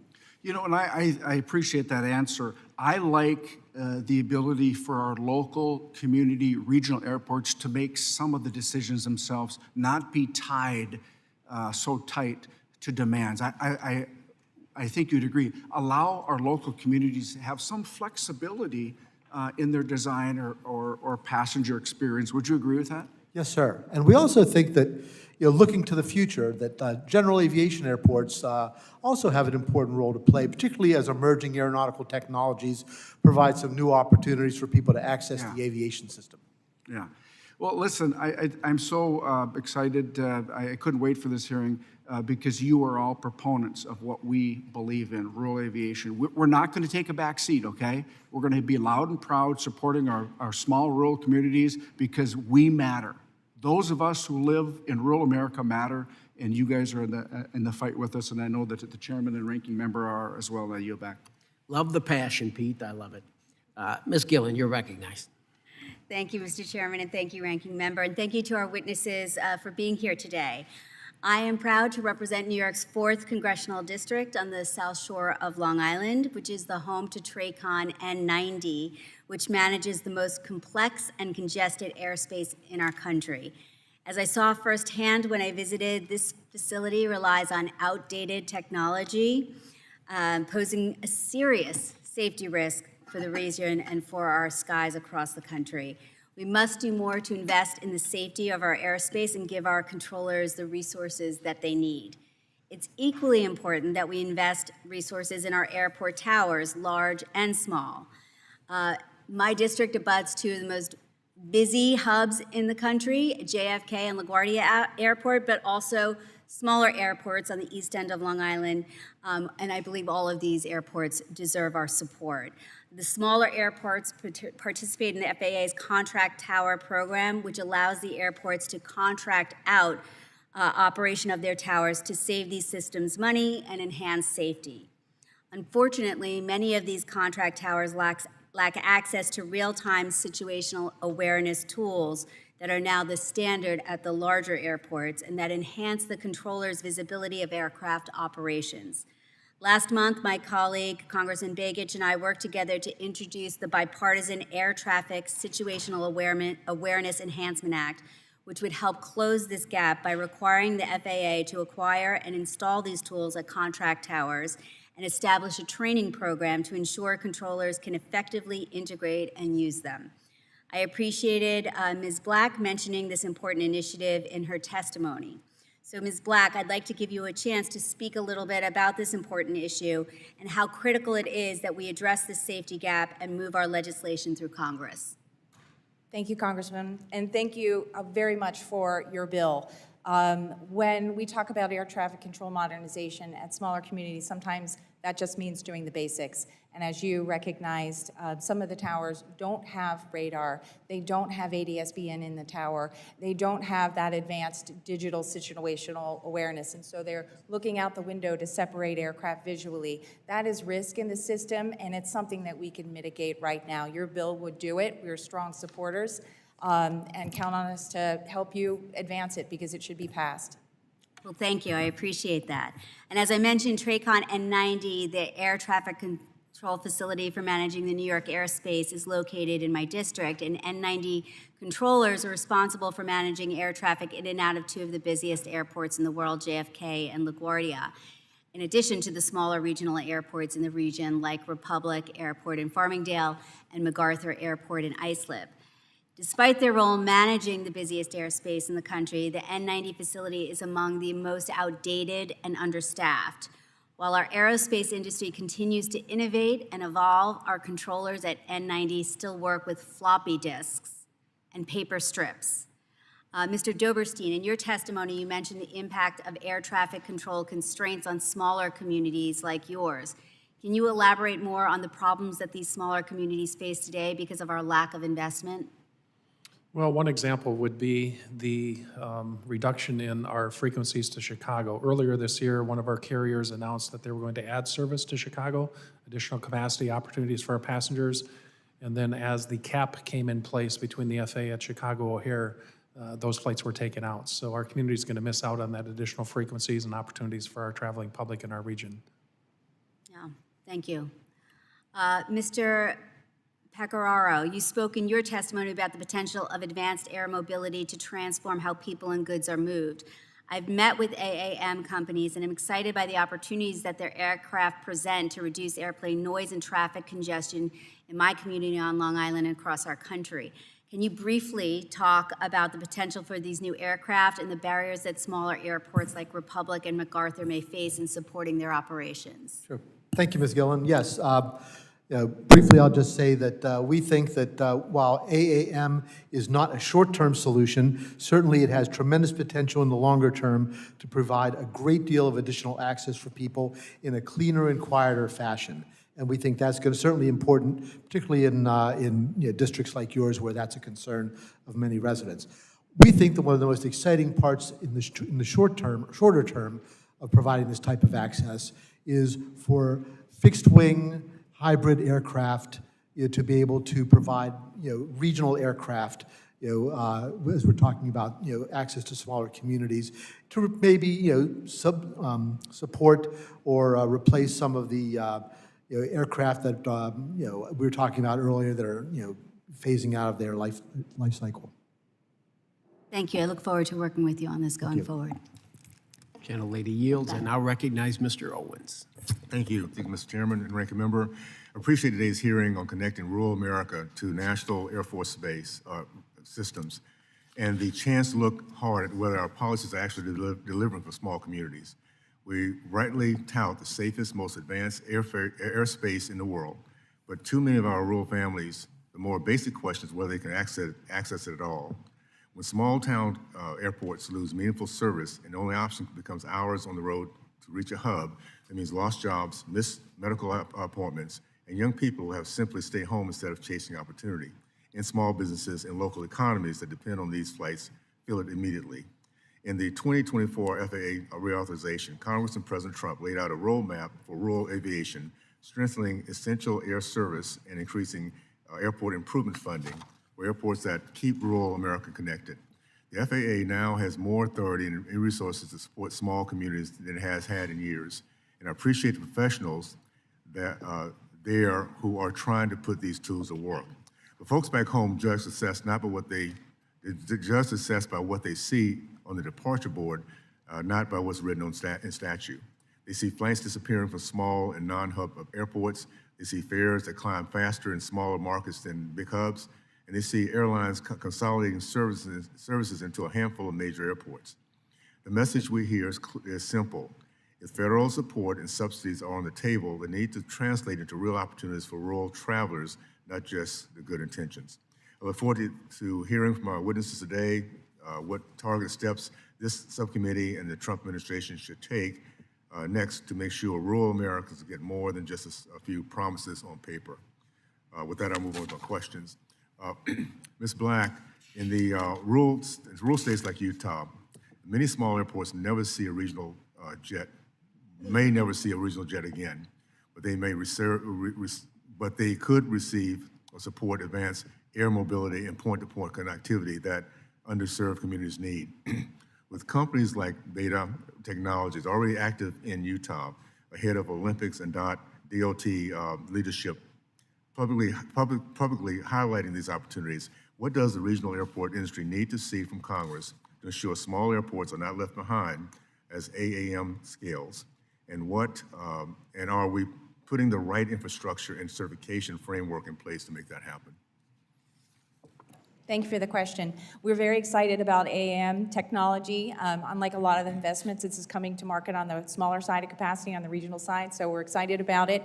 At the same time, some of these developments are 5-10 years away, so we do still need to have investment in the fleet that can serve markets right now.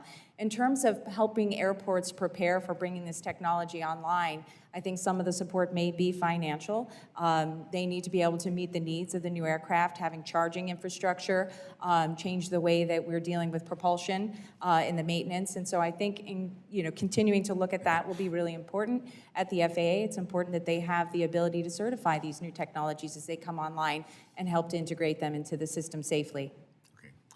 Mr. Collins, GAO has been tracking small community air service for years. If you look strictly at the data since 2024 FAA reauthorization, including new subsidy caps, SCASPD increases, and AIP changes, do you see any early signs that these reforms are stabilizing the service at small and non-hub airports, or are we still on the same downward trajectory in terms of departure and connectivity?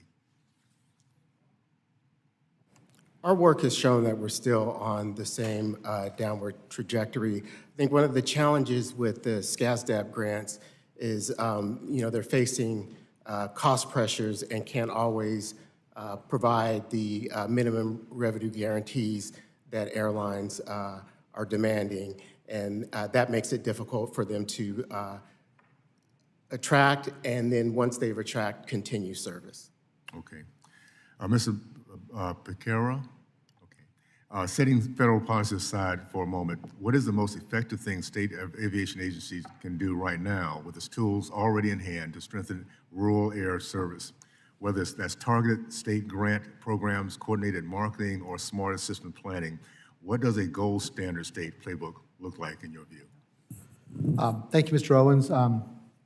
Certainly, system planning is always critical, to be able to look ahead and understand what the changing needs of the community are going to be so that we can help those local airports plan for that service is always critical.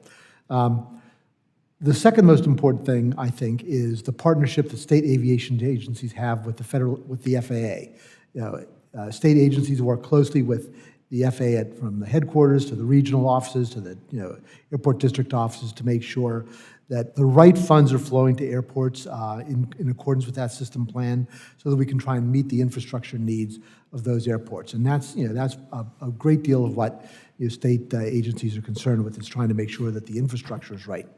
Beyond that, and I would say looking to the future, we've got to look to how we want to develop the airports of the future. And so we appreciate this committee in the reauthorization bill creating planning grants so that airports and state aviation agencies are going to be looking at those issues in the near term, so that we'll be prepared for the future. Thank you. Now you're back. Gentleman yields, and I'll recognize Ms. Titus. Thank you, Mr. Chairman. I represent the 1st District in Nevada. That's the heart of southern Nevada, includes Las Vegas. But you also have the Henderson Airport and the Boulder City Airport, and the traffic is increasing to both of those general aviation as people come into Las Vegas for all these big events that we are anticipating. We've got 40 million visitors a year, and travel and tourism contribute $86 billion to our economy. So this is the key to our success and survival. As a member of this committee, I've always had a priority to be sure that everybody has access. We want people to come from everywhere to Las Vegas. So if it's small town, rural, big city, we want them to have that kind of access that's convenient and affordable. And we know that their experience in Las Vegas begins the minute they get to the airport or get on the plane. It doesn't start once they get to the Strip. So federal assistance like the Small Community Air Service, let me get this right, Small Community Air Service Development Program has helped people from all kind of different regions. I think a couple of years ago, both Salem, Oregon, and Corpus Christi, Texas received some of this funding that supported marketing and revenue sharing for Las Vegas routes. So can I ask you, Ms. Black, how would you speak to the contribution of regional airlines to supporting travel and tourism? How does travel and tourism impact your members' decisions of what routes to add? And are there any emerging markets that you all are looking at or changing up like Southern Nevada? Thank you for the question. Regional air service to the smallest communities alone, I'll start with the big one, is the economic impact. It drives $153 billion in yearly economic activity. And that's probably a conservative estimate because we weren't able to capture all the downstream that you're talking about that really does generate. But the part that is missing from that equation is the quality of life and the ability to connect to places like Las Vegas from wherever you are. Sometimes we treat driving and flying like it's neutral exchange, and it's not. It's actually, there's a safety benefit as well, because last year, almost 40,000 people lost their lives on the highways. Flying is much safer, so air transportation is part of a safer transportation system. When it comes to the programs that support it, EAS similarly is a force multiplier. It drove $2.3 billion of economic activity before the pandemic, supported 17,000 jobs. These are just some of the ways that air service is extremely valuable, and we should continue to keep supporting it. Well, thank you. You know, part of this access, too, is affordability. And so I'd ask you, Mr. Collins, we have seen that domestic airfare from most of the small communities has increased at a higher rate than from the major carriers. Is there a reason for that domestically, and something we need to be doing to address it, to help with that situation? So we've not done specific work looking at the changes in airfares. What I can say is that, generally the increased operating costs of having an effect for all routes within the country. I know that's true, but I think there are some statistics that show it's increased more for these small regional airlines than for the bigger ones. I thought maybe there's a reason for that. Yeah, we've not done any work to specify that. Economies of scale, maybe. Okay, well, domestic travel is more important than ever right now because international tourism is down. We certainly see it from Canada and Mexico and Las Vegas and all across the country. People aren't coming here. It's more expensive, the gas is higher, the rhetoric is negative. The visa process is lengthy and complicated. We're adding fees to national parks. That's not helping with tourism. Adding requirements for looking at your social media to get a visa, that's not helpful for tourism. So the more y'all can do internally, the better. I would just mention real briefly, getting the TIFIA eligibility in the recent Move 250 bill seems to be something that will perhaps help you with the infrastructure of your airports. Are y'all involved in that or aware of that? Or Yes, ma'am. That's certainly a valuable tool that many airports use. okay. And I would just say, if I could, Elko Airport in Nevada, I'm not sure if that's in your district. No, it's but not. that's- I'm not aware but of. that's been one of the real success stories, using the Small Community Air Service program to restore midday service to the airport. Great. Then you don't have to drive all that way on the loneliest highway to get from Elko to Reno. Yes, It's a ma'am. long way. Thank you very much. I yield back. Gentlelady yields. I now recognize Mr. Barrett. Thank you, Mr. Chairman. Thank you all for your testimony. And I think as we look at the nature of what we're discussing today, too often we talk about rural communities like the area that I serve, or other small towns and medium-sized communities across our country, especially in the Midwest. We call those flyover country. Well, those aren't flyover country. They're areas where people take off and land and go about their business that they need to connect to the national airspace and get to their destination. I take the flight from Lansing here to Washington, D.C., right, from my district, close to home, and can arrive here safely and in time for, the responsibilities and the business of the day that I have here as a member of Congress. And that's an important thing that I appreciate. And other people are on that flight, that are connecting to somewhere else at Washington, D.C., or whether they have business here. Connecting our state capital with our nation's capital is an important piece. But that's true of every, regional airport we have throughout our country, that it connects people to the places they need to go, or to the next stop in their travel, ultimately to their final destination. Mr. Pecoraro, right? Did I say that correctly? I know you were talking to my colleague, Ms. Skolton, about some of the synergy between the state of Michigan and our aviation office there, and some of the federal programs and everything.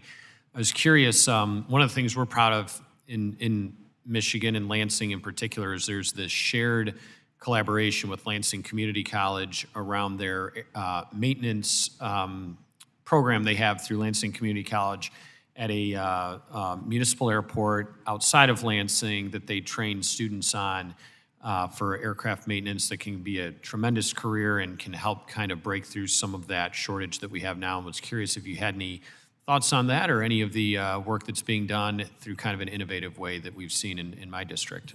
Sure. Thank you, Mr. Barrett. I don't know the specifics of that particular relationship, but I do know that as I've traveled around the country, visiting with state aviation agencies and talking with them, that is not an uncommon relationship, and that you find frequently that state aviation agencies, local airports, local educational facilities, particularly those who are providing that type of aeronautical training, have developed really valuable partnerships, because nowhere more than so than in aviation do people appreciate the tremendous importance of building that pipeline for the workforce early on, and trying to bring young people into the industry and bring them into these really good paying jobs, and keep them in the community doing those jobs. Yeah, great careers that they can do at an affordable tuition rate, close to home. Maybe they can still live at home while they're completing this program. Absolutely. It is ranked currently as the best in the Midwest, so that's something we're very proud of, and would encourage anytime you'd like to come visit. We'd love to have you. Thank you. I'd love that. See it, and appreciate that. Ms. Black, I had a question for you. I know you mentioned earlier in your testimony about the Montgomery GI Bill and some of the limitations around flight training there. I know that we do have an ability right now to use the GI Bill for flight training, but there are annual caps around that. I happen to also serve on the VA committee, which of course is not the subject directly of jurisdiction, but just last month we reported a bill favorably out of committee that would increase that cap to where it's not running on an annual basis. It would be a cap for the entirety of the benefit. It would be $100,000 lifetime cap, more or less, that you could take at your own pace to achieve the flight training that you need. Obviously, there are limitations on that. We want accredited programs so that people are getting real benefit out of that. Would that help resolve the issue that you've described? Yes, it does help. Anything that starts to right-size the ability to finance the education for the actual cost of the education is very helpful. One of the most important things that can be helpful there, though, is allowing that GI Bill to be used for the first phase of certification, which is a private pilot certificate. Right now, the rules preclude using for that, and that's the gateway, and that can cost $20,000 or more dollars, so it's prohibitive expense for people to cover out of pocket just to get in. So that is something that would be very effective. And if I may, no flyover country. We have built our business around landing at the places where other people fly over. So thank you for saying that. Yeah, thank you. Last question with the time I have left. I know you mentioned some of the issues with ADSB and other things. We've taken on a considerable amount of effort here after the tragedy that we had here over Washington, D.C.'s airport about a year and a half ago. Yesterday, I had a meeting with some airline pilots who are from my district who said that ACAS technology could be, a considerable number of years away, whereas we've seemed to be taking testimony that it is closer, far closer than that, maybe within the next year. Do you have any thoughts on where that stands? If it's a technology gap, if it's a hardware gap, or if it's something that we can integrate more quickly? I would start with saying, that the ACAS X is the end goal. We support it. We thought that the committee looked at the advanced technology. There's a misconception out there that only ACAS X is the long lead technology. In fact, for a lot of the fleet, including almost all of the regional airline fleet, there is not right now a certified product for ADSB for regionals, so we support that. But what we suggest is a bridge that allows us to get right now those safety improvements rather than waiting until 2031 or in reality, likely after that, because the supply chain is not positioned to get us there by 2031. To use the electronic flight bags as an interim measure that will immediately start providing a safety increase and enormously increase situational awareness compared to where it is now. Thank you, Mr. Chairman. Apologies for running late. Gentleman yields. I now recognize Ms. Norton.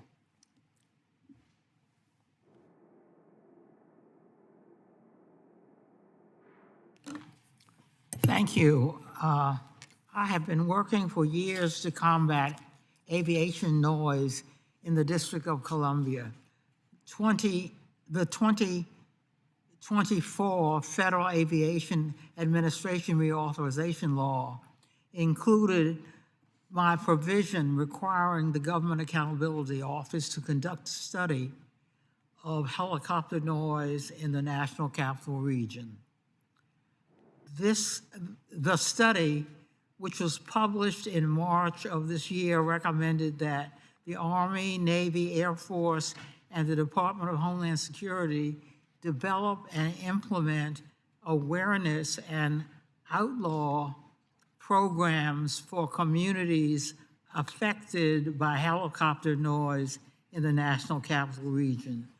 Mr. Collins, what progress have these agencies made in implementing this recommendation?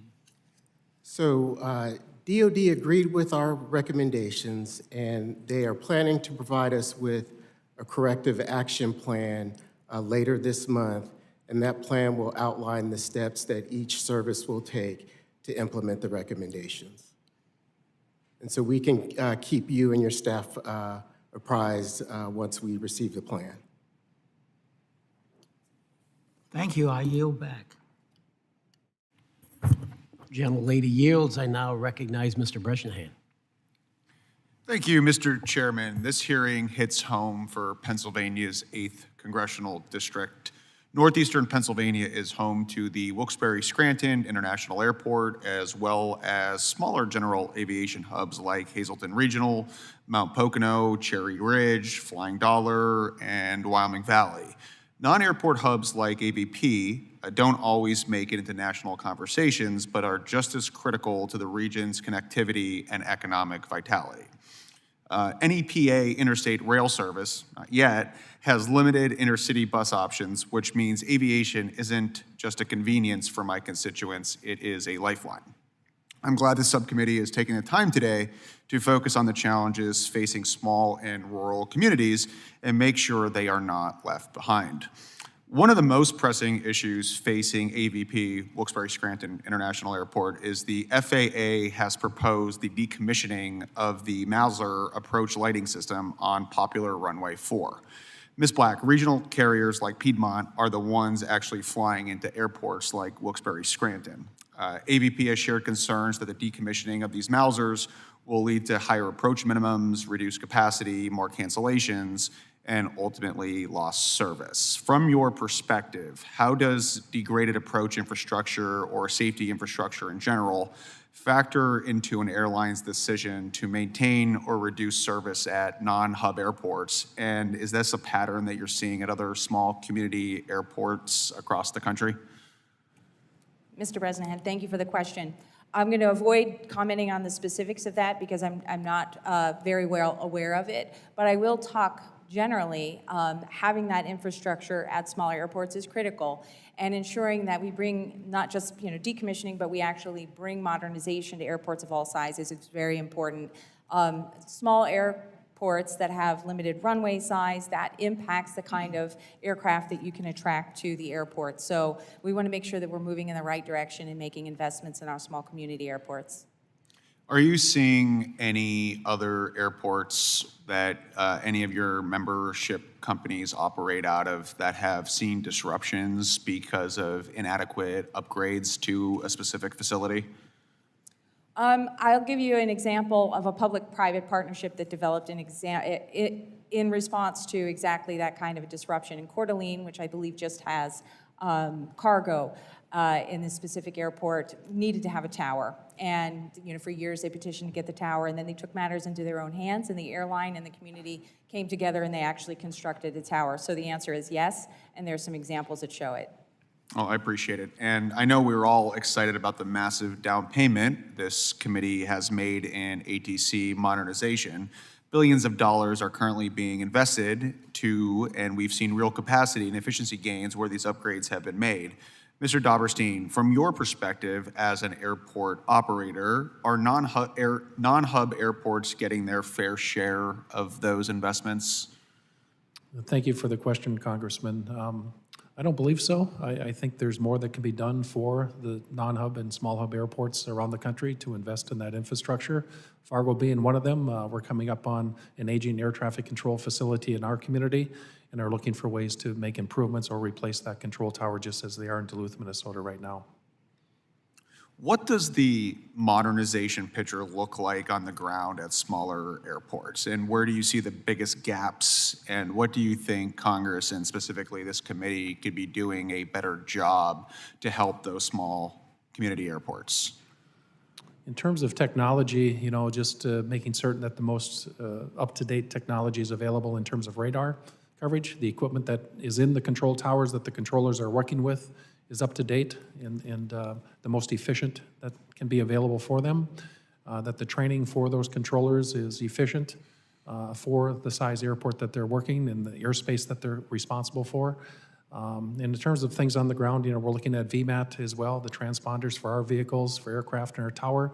We're working with suppliers right now on trying to implement that yet this summer so that we can become more safe as well. So anything to improve safety, this committee's done a lot of work to improve safety, both the House and the Senate, and we certainly appreciate that investment and look forward to more investment in those technologies that can improve safety, whether it's at the tower or on the ground, that protect my employees as well as those that are on the aircraft patronizing our airport.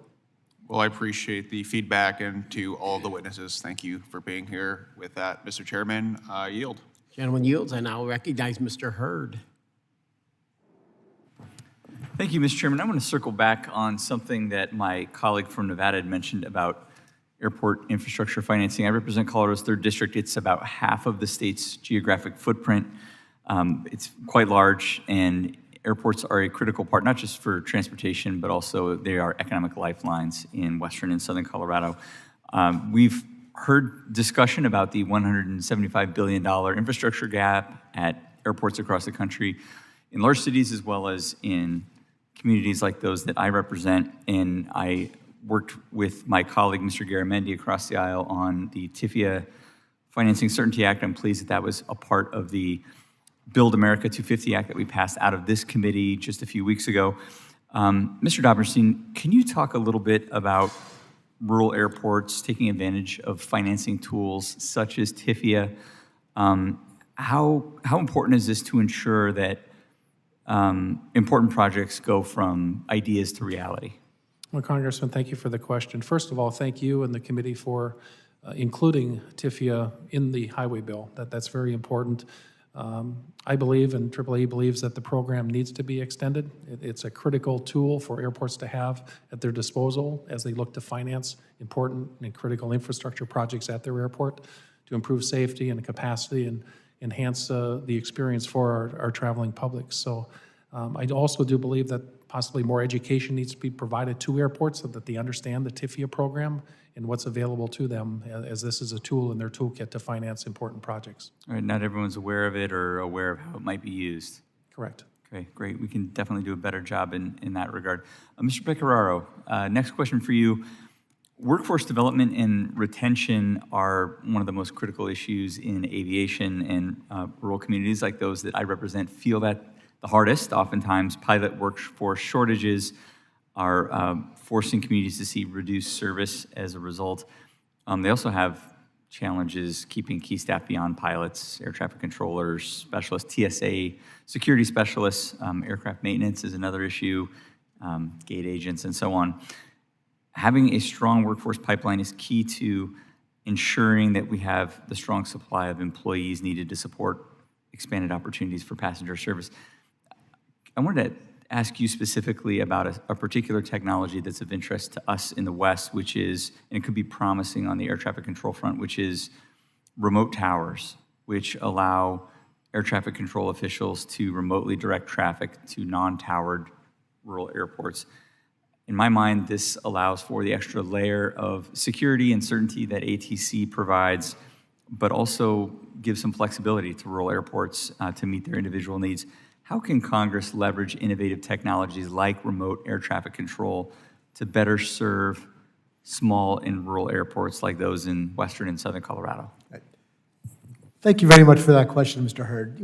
We at NASAO think that those types of towers are a critical part of the future and are going to be very important to aviation safety going forward. As you know, Colorado was a leader in this area, and we were very disappointed when the earlier round of research into these towers didn't work out with the FAA. There was a great facility in Colorado where they were working on it, as well as one in Leesburg, Virginia. Both showed tremendous potential. We're glad that it's in the reauthorization bill that you all passed. We're glad that the FAA is moving forward again on relaunching that effort, and we think that there's a tremendous potential for creating safety at a lot of airports that can't afford a regular tower or a contract tower, that this can provide avenues for aviation safety and for people to understand what's happening on the ground at these airports. Amen, and agreed. We need to keep pushing. Thank you very much for that. Ms. Malarkey-Black, as I mentioned earlier, airports are a gateway to jobs, they're an economic lifeline, healthcare, education, tourism, business opportunities, all those things. They are not only home to regional airline services, but also business aviation operators, air ambulances, agricultural aviation, flight schools, and other users as well. From your perspective, how does the loss of regional airline service affect the long-term viability of these smaller airports and their economic outlook? I think you just look at thank you for the question. If you look at the headlines from when regional airlines had to park a quarter of our fleet and capacity dropped out, it was communities are in crisis, and you saw airport directors that were talking to the press, talking about what a calamity it was. This is not just an economic impact, but it's a real decisive change to the quality of the life that people live there. So I think it's very harmful when there's a problem with the regional service and with the air service at the airport. Great, thank you very much for that. And Mr. Chairman, I see my time has expired. Yes, sir. Mr. Knott, you're recognized. Thank you so much, Mr. Chairman. It's great to be here. This is an important topic, and I represent sort of the Triangle region of North Carolina and East, which is it's a fertile ground for rural airports. And I have an interesting story. My grandfather a number of years ago, actually came back from World War II and sent a request to Mr. Cessna about how to construct an airport. He had put together various parcels of land, and Mr. Cessna wrote him back with a how-to manual. And so my grandfather contracted all of the necessary components. He graded the airfield, and that airport is still in existence today in eastern Wake County, North Carolina. And it sort of hits on what I want to talk to you all about. There are obviously a lot of headwinds for the rural aviation industry. You know, cost is certainly a component, but it's not necessarily the cost of material and labor. It's the regulatory costs that come with the delays, the permitting, the frivolous lawsuits, and it's a tragedy whenever a decades-old or even older airport will close because they cannot maintain compliance because of the bureaucratic overhangs or the regulatory costs imposed with that. So, Mr. Dobberstein, I want to talk to you first. What are ways that we in Congress can streamline and can make it more economical to maintain existence as a rural airport? I'm talking about small rural airports. You know, certainly efficiencies in the environmental process would be very beneficial. Working with our state agencies, the Department of Health in our state, our local engineers who are experts in those environmental concerns. Right. You know, we all want to be safe in the environment and everything that we do, but certainly trying to expedite the environmental reviews for these important infrastructure projects that we're trying to complete in our airport and other airports across the state and country would be vital for us. And in regards to the I would say the challenges that you face currently to maintain your economic vitality, how would you order those in terms of the top three that Congress can help you with? What are the biggest challenges that you have? Certainly funding is one, to have available funding. And as I said before, that's a federal, state, and local community partnership. Relief with those environmental regulations and policies that we're trying to fight through with the FAA and other federal agencies would be of benefit.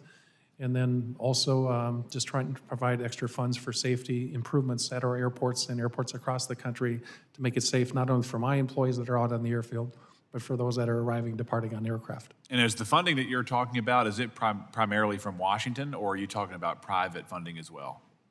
It could be a combination of both, but certainly at the federal level, I think is most critical. And our state has been very generous at our airports in North Dakota. We're very fortunate in that regard in their investment through the legislature and their Aeronautics Commission, and also with the local community. Sure. Mr. Collins, I want to talk to you briefly. I see that your group has recommended an increase in the mandatory retirement age from 65 to 67. Do you know how that calculus was arrived at to go up to 67 as opposed to, let's say, 70, 72? I'm not aware of us making that recommendation. Are you aware of the statutory requirement? I could have misread it. I'm aware of the requirement. And yes. Well, let me ask you then this angle. What are your thoughts about that requirement?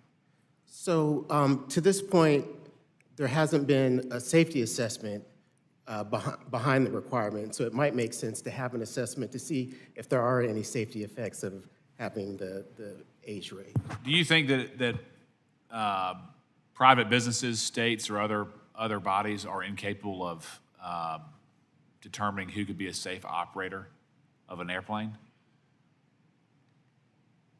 I'm not trying to be hostile. I'm just curious. The 65 age requirement just seems entirely arbitrary to me. I know pilots who have been forced to retire that are perfectly able to continue their career, and it's something that, again, it's just a question at the top of my mind. Yeah, I think it's worth researching whether or not it makes sense and if there are any safety considerations behind that. Okay.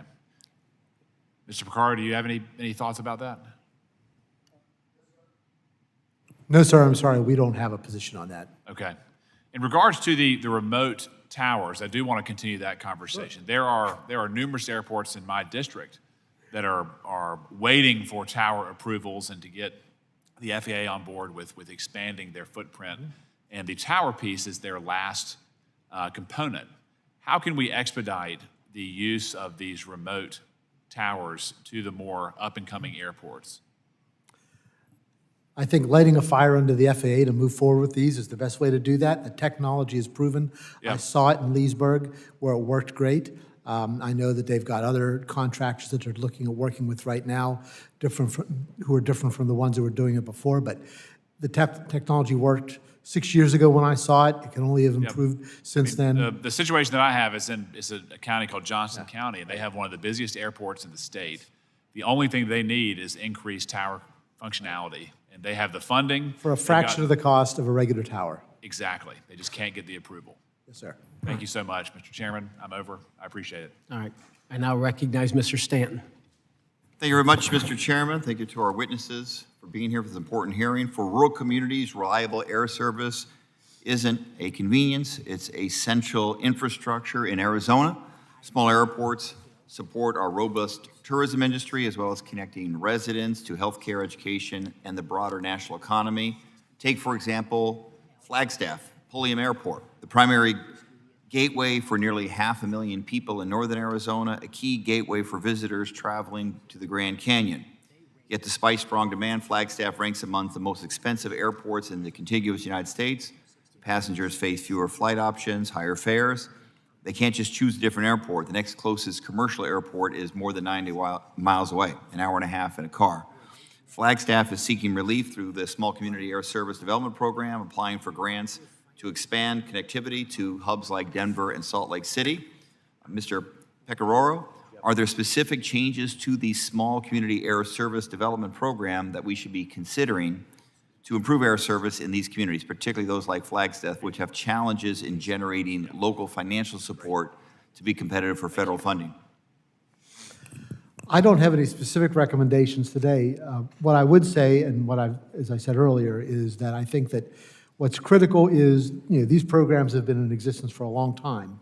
Market conditions have changed, economics have changed, conditions on the ground have changed. What we need to do is for the US DOT and FAA to sit down and develop a national strategy on how we're going to retool all this, working with all the stakeholders, as they did recently with the National Strategy on Advanced Air Mobility, which is a terrific effort and is going to yield real results. And we think an approach like that would really help benefit these types of programs. Thank you very much. Families in Arizona, as they plan their summer travel, unfortunately the war in Iran and the closure of the Strait of Hormuz has sent jet fuel prices through the roof, doubling since the conflict began. That's showing up in ticket prices for travelers in Metro Phoenix and everywhere. And for many in rural communities, limited air service and fewer competitive options make those costs especially difficult to avoid. Ms. Malarkey-Black, if higher fuel costs persist, do you anticipate airlines reducing service in certain markets? And if so, are smaller and rural communities likely to feel those impacts more acutely than larger metropolitan areas? The economics of small community routes make them uniquely vulnerable to cost increases, whether it's labor or fuel, simply because of the math. We've got smaller aircraft and fewer passengers traveling. So while we don't set the fares and we don't set the schedules, we would expect to see those kinds of consequences coming from our mainline partners. Thank you very much. Those are all my questions, so I yield back, Mr. Chairman. Gentleman yields. I now recognize Mr. Johnson. Thank you, Mr. Chairman, and Ranking Member for organizing this important hearing, and thank you to the witnesses for your time and your testimony today. In a lot of small communities, missing a flight doesn't just change travel plans, it changes what people can reach and what opportunities reach them. That's because when the nearest major airport is hours away, air service becomes part of the community's lifeline. And right now, too many of these communities are watching that lifeline fray, not because they don't matter, but because the economics of aviation don't always treat them like they do. That's exactly why Congress stepped in with the bipartisan 2024 FAA reauthorization law.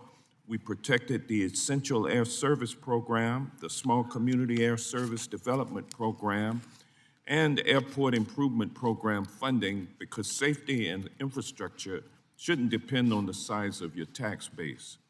But a program on paper doesn't mean much if people can't feel it in their daily lives. If flights keep disappearing, if prices keep rising, if workforce shortages keep pushing service away, then we still have work to do.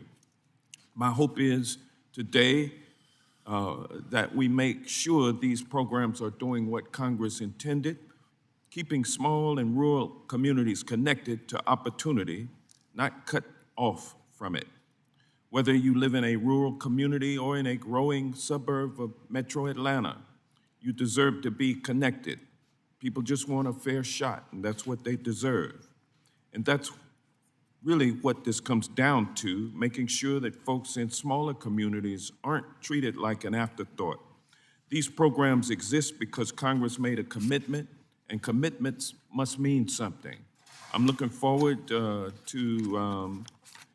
hearing more from you all in response to my questions. I only have a limited amount of time, however. Mr. Pecoraro, I would characterize some goals of any small community as growing their demand, investing in their airport, and show they can sustain reliable service. Most folks would look at that and say that's success. But in your testimony, you said some communities end up penalized for that success when market conditions shift against them. Mr. Pecoraro, can you further explain what it looks like when those market conditions turn, and does that kind of shift end up undoing the progress a community has worked so hard to build? It certainly can. And a great example of that is what happened to a lot of communities, during and after the pandemic, when conditions shifted, people worked from home, people traveled less, they weren't able to travel.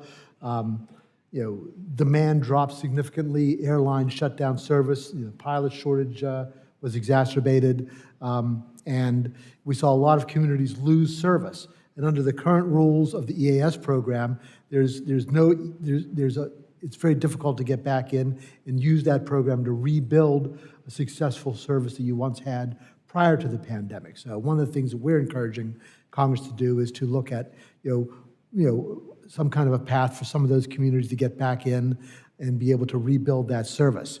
I'd also note, along those lines, that the Georgia DOT recently completed and used a SCASD grant very successfully focused on small community air service development to fund marketing, social media campaigns, advertising, to try and build that type of service across a wide number of airports in Georgia.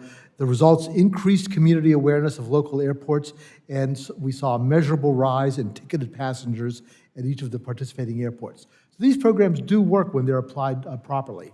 Thank you.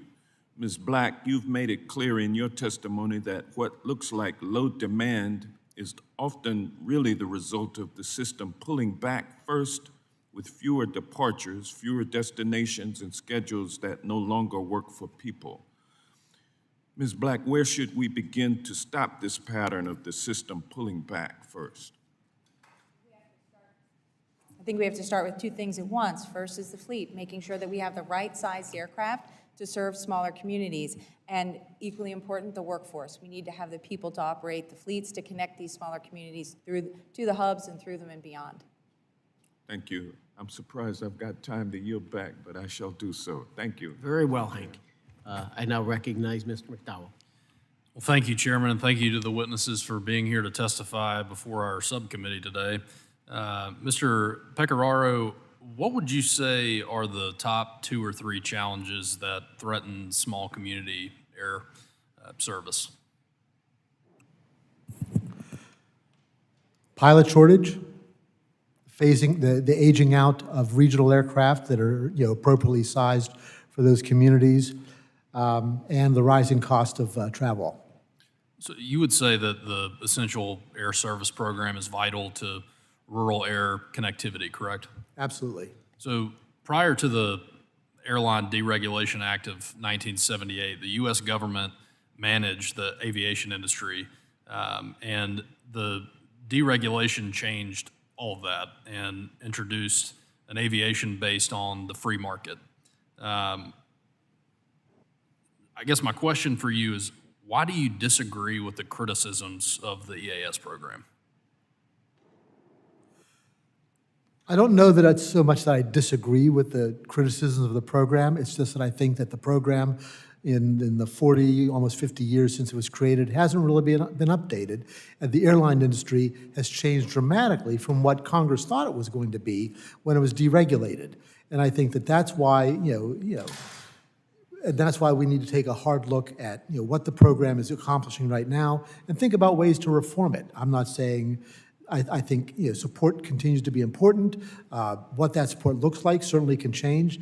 I think it's, foolish to think that everything remains the same and you don't need to change things and modify them. But I think that's where we are today, that we've allowed a certain complacency to exist where we haven't made those difficult changes. Ms. Black, how did airlines struggle to find pilots impact regional aviation more than the rest of the industry? Regional airlines are the career entry point.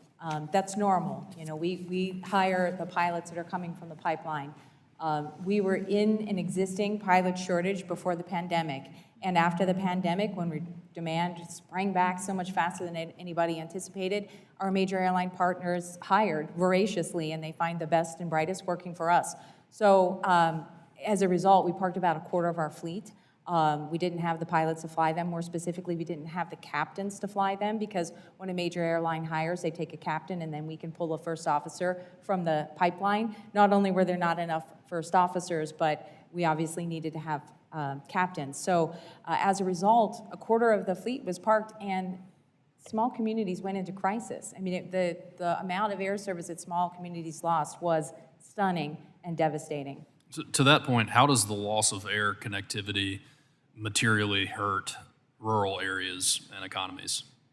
Well, if you think about it from a business perspective, you need to be able to get in and out reasonably. I go and visit small communities as part of my job. I speak at small community air service associations at smaller states with smaller service, and it takes a long time to get there. I go there because it's my job. But if you're a recruiter, if you're somebody that's trying to get parts, if you're trying to see a sick loved one, you need to have schedules and departures and routes that meet your needs. And when we lose the frequency and we lose the destination options, then suddenly that's not as workable. So you argue that declining departures from regional airports can be an imperfect measure to, or I guess, of consumer preference. Why is that? Specifically, the decline in seats. You can have an increase in seats, meaning you are actually able to carry more passengers, but in departures and the destination options are shrinking because you're moving to bigger airplanes. They take more passengers at once, but they necessarily have to go to fewer places and less often because of the way they're doing it. Mr. Collins, based on your work at the GAO, do you agree with the other witnesses' statements on the value of the Essential Air Service Program? The Essential Air Service Program does provide a valuable service in that it gives a floor of service to that community. So yes. Correct. All right, Mr. Chairman, I yield back. Gentleman yields. Thank you so much. Any further questions from any members of the subcommittee have not been recognized? I don't see any. Hey, listen, I appreciate you all being here. This will conclude our hearing today. I thought you all did a hell of a job, great job. All right, we'll get my dentist friend out of Jersey. All right. Do you need 30 seconds to prepare, Mr. Van Drew? Are you set? He's set.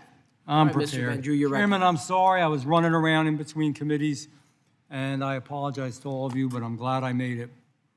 Let me get started. Thank you, Mr. Chairman, for recognizing me. As we discuss the future of our rural and small community air service, I wanted to highlight a provision in the Build America 250 Act that will provide a real boost to regional airports and rural airports. I was happy to work with Representatives Rob Bresnahan and Chris DeLuzio on the Motor Coach Employment Pilot Program. You might be familiar with it. It ensures passengers who begin their trip on an airline-operated motor coach connection count as employments for an airport funding purposes.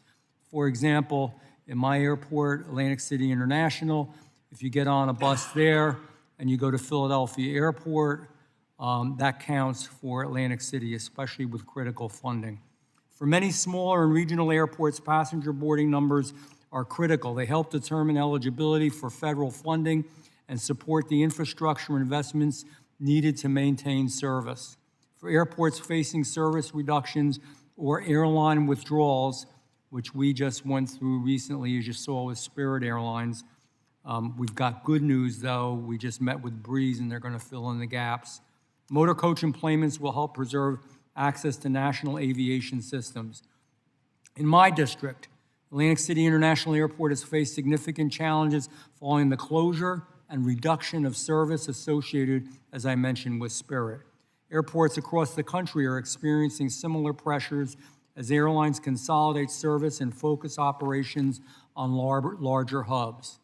The Motor Coach Employment Pilot Program will help ensure that smaller communities remain connected, which is so important.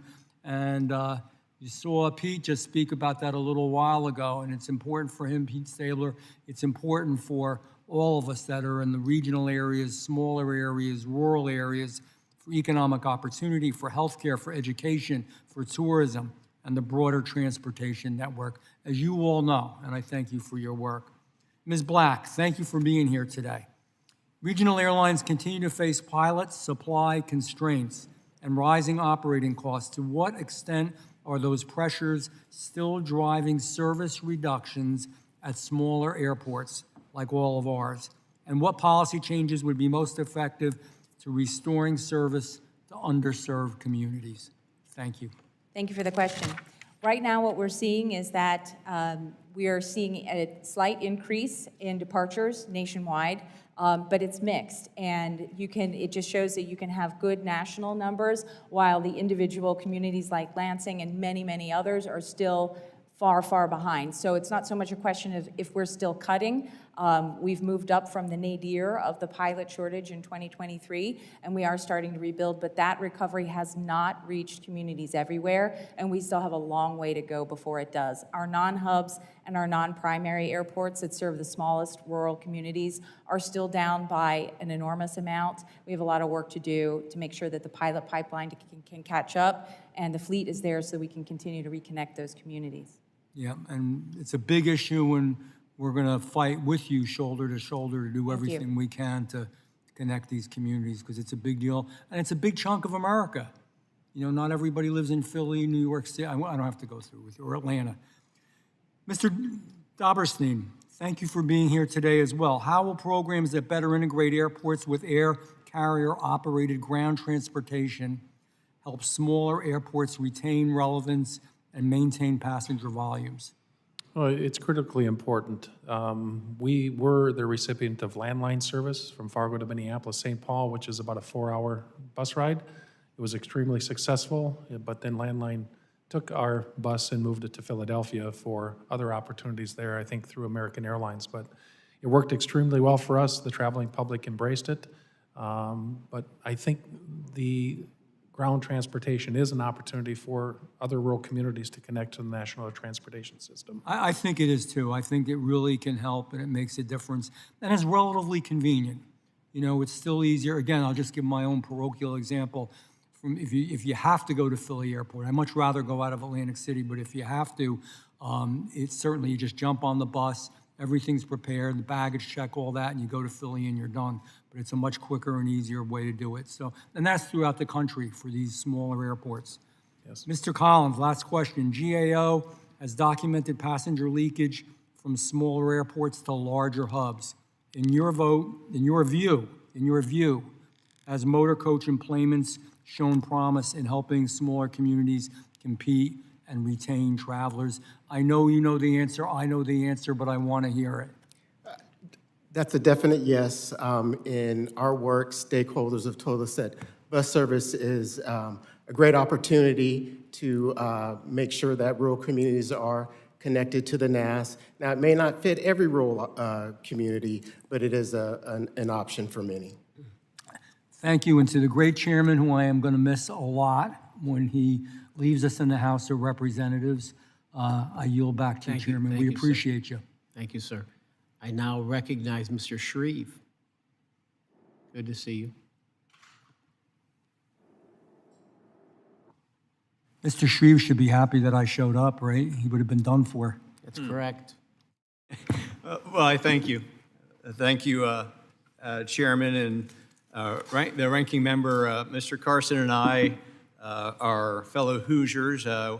I represent a part of Indianapolis that the airport IND is located in. Mr. Carson has a portion of it too. I think I've got the better portion of IND. It includes the FedEx air cargo operations, the second largest FedEx air hub in the world, and Indiana is the home of Republic Airways. It's headquartered there in the metro, and of course, folks here, but some of my colleagues may not know that Administrator Brian's the very recent former CEO of Republic Airways, and so he brings that subject matter expertise in the regional feeder system to the table at both large airports and, of course, mid-size and smaller ones that are so important to the passenger infrastructure that we've got in this country.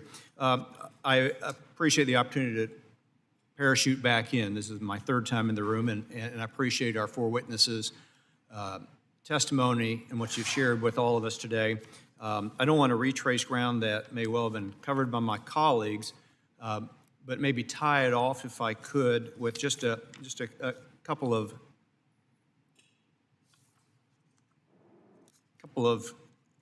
closing questions or for consideration that any of the four of you might have.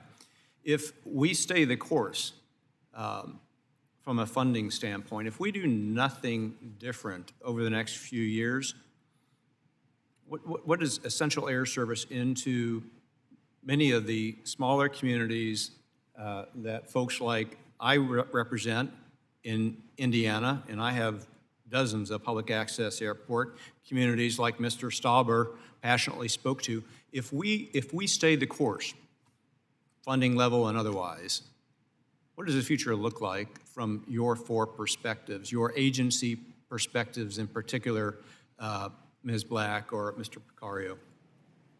Thank you for the question. I think our environment is not static, and our response to the environment can't be either. And whether that's air traffic control modernization, bringing that to all airports of all sizes, including the digital situational awareness tools they need, the workforce.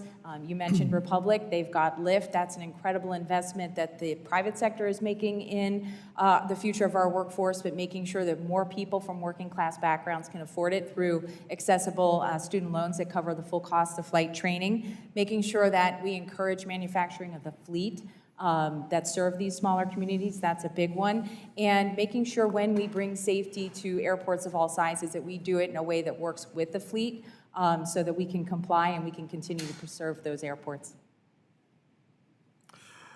If we do nothing but leave the funding at the current levels, which is much appreciated, of course, I think that you'll see communities to continue to see a decline in service because we won't be attacking the fundamental problems that they face right now. And so that's why we're here to urge Congress to develop, encourage the USDOT and the FAA to develop a strategy that can do a better job of providing access to the air system, national system. Is the migration away from the smaller regional jets, the 135s, 145s, primarily a function of insufficient numbers of pilots, that more than anything else?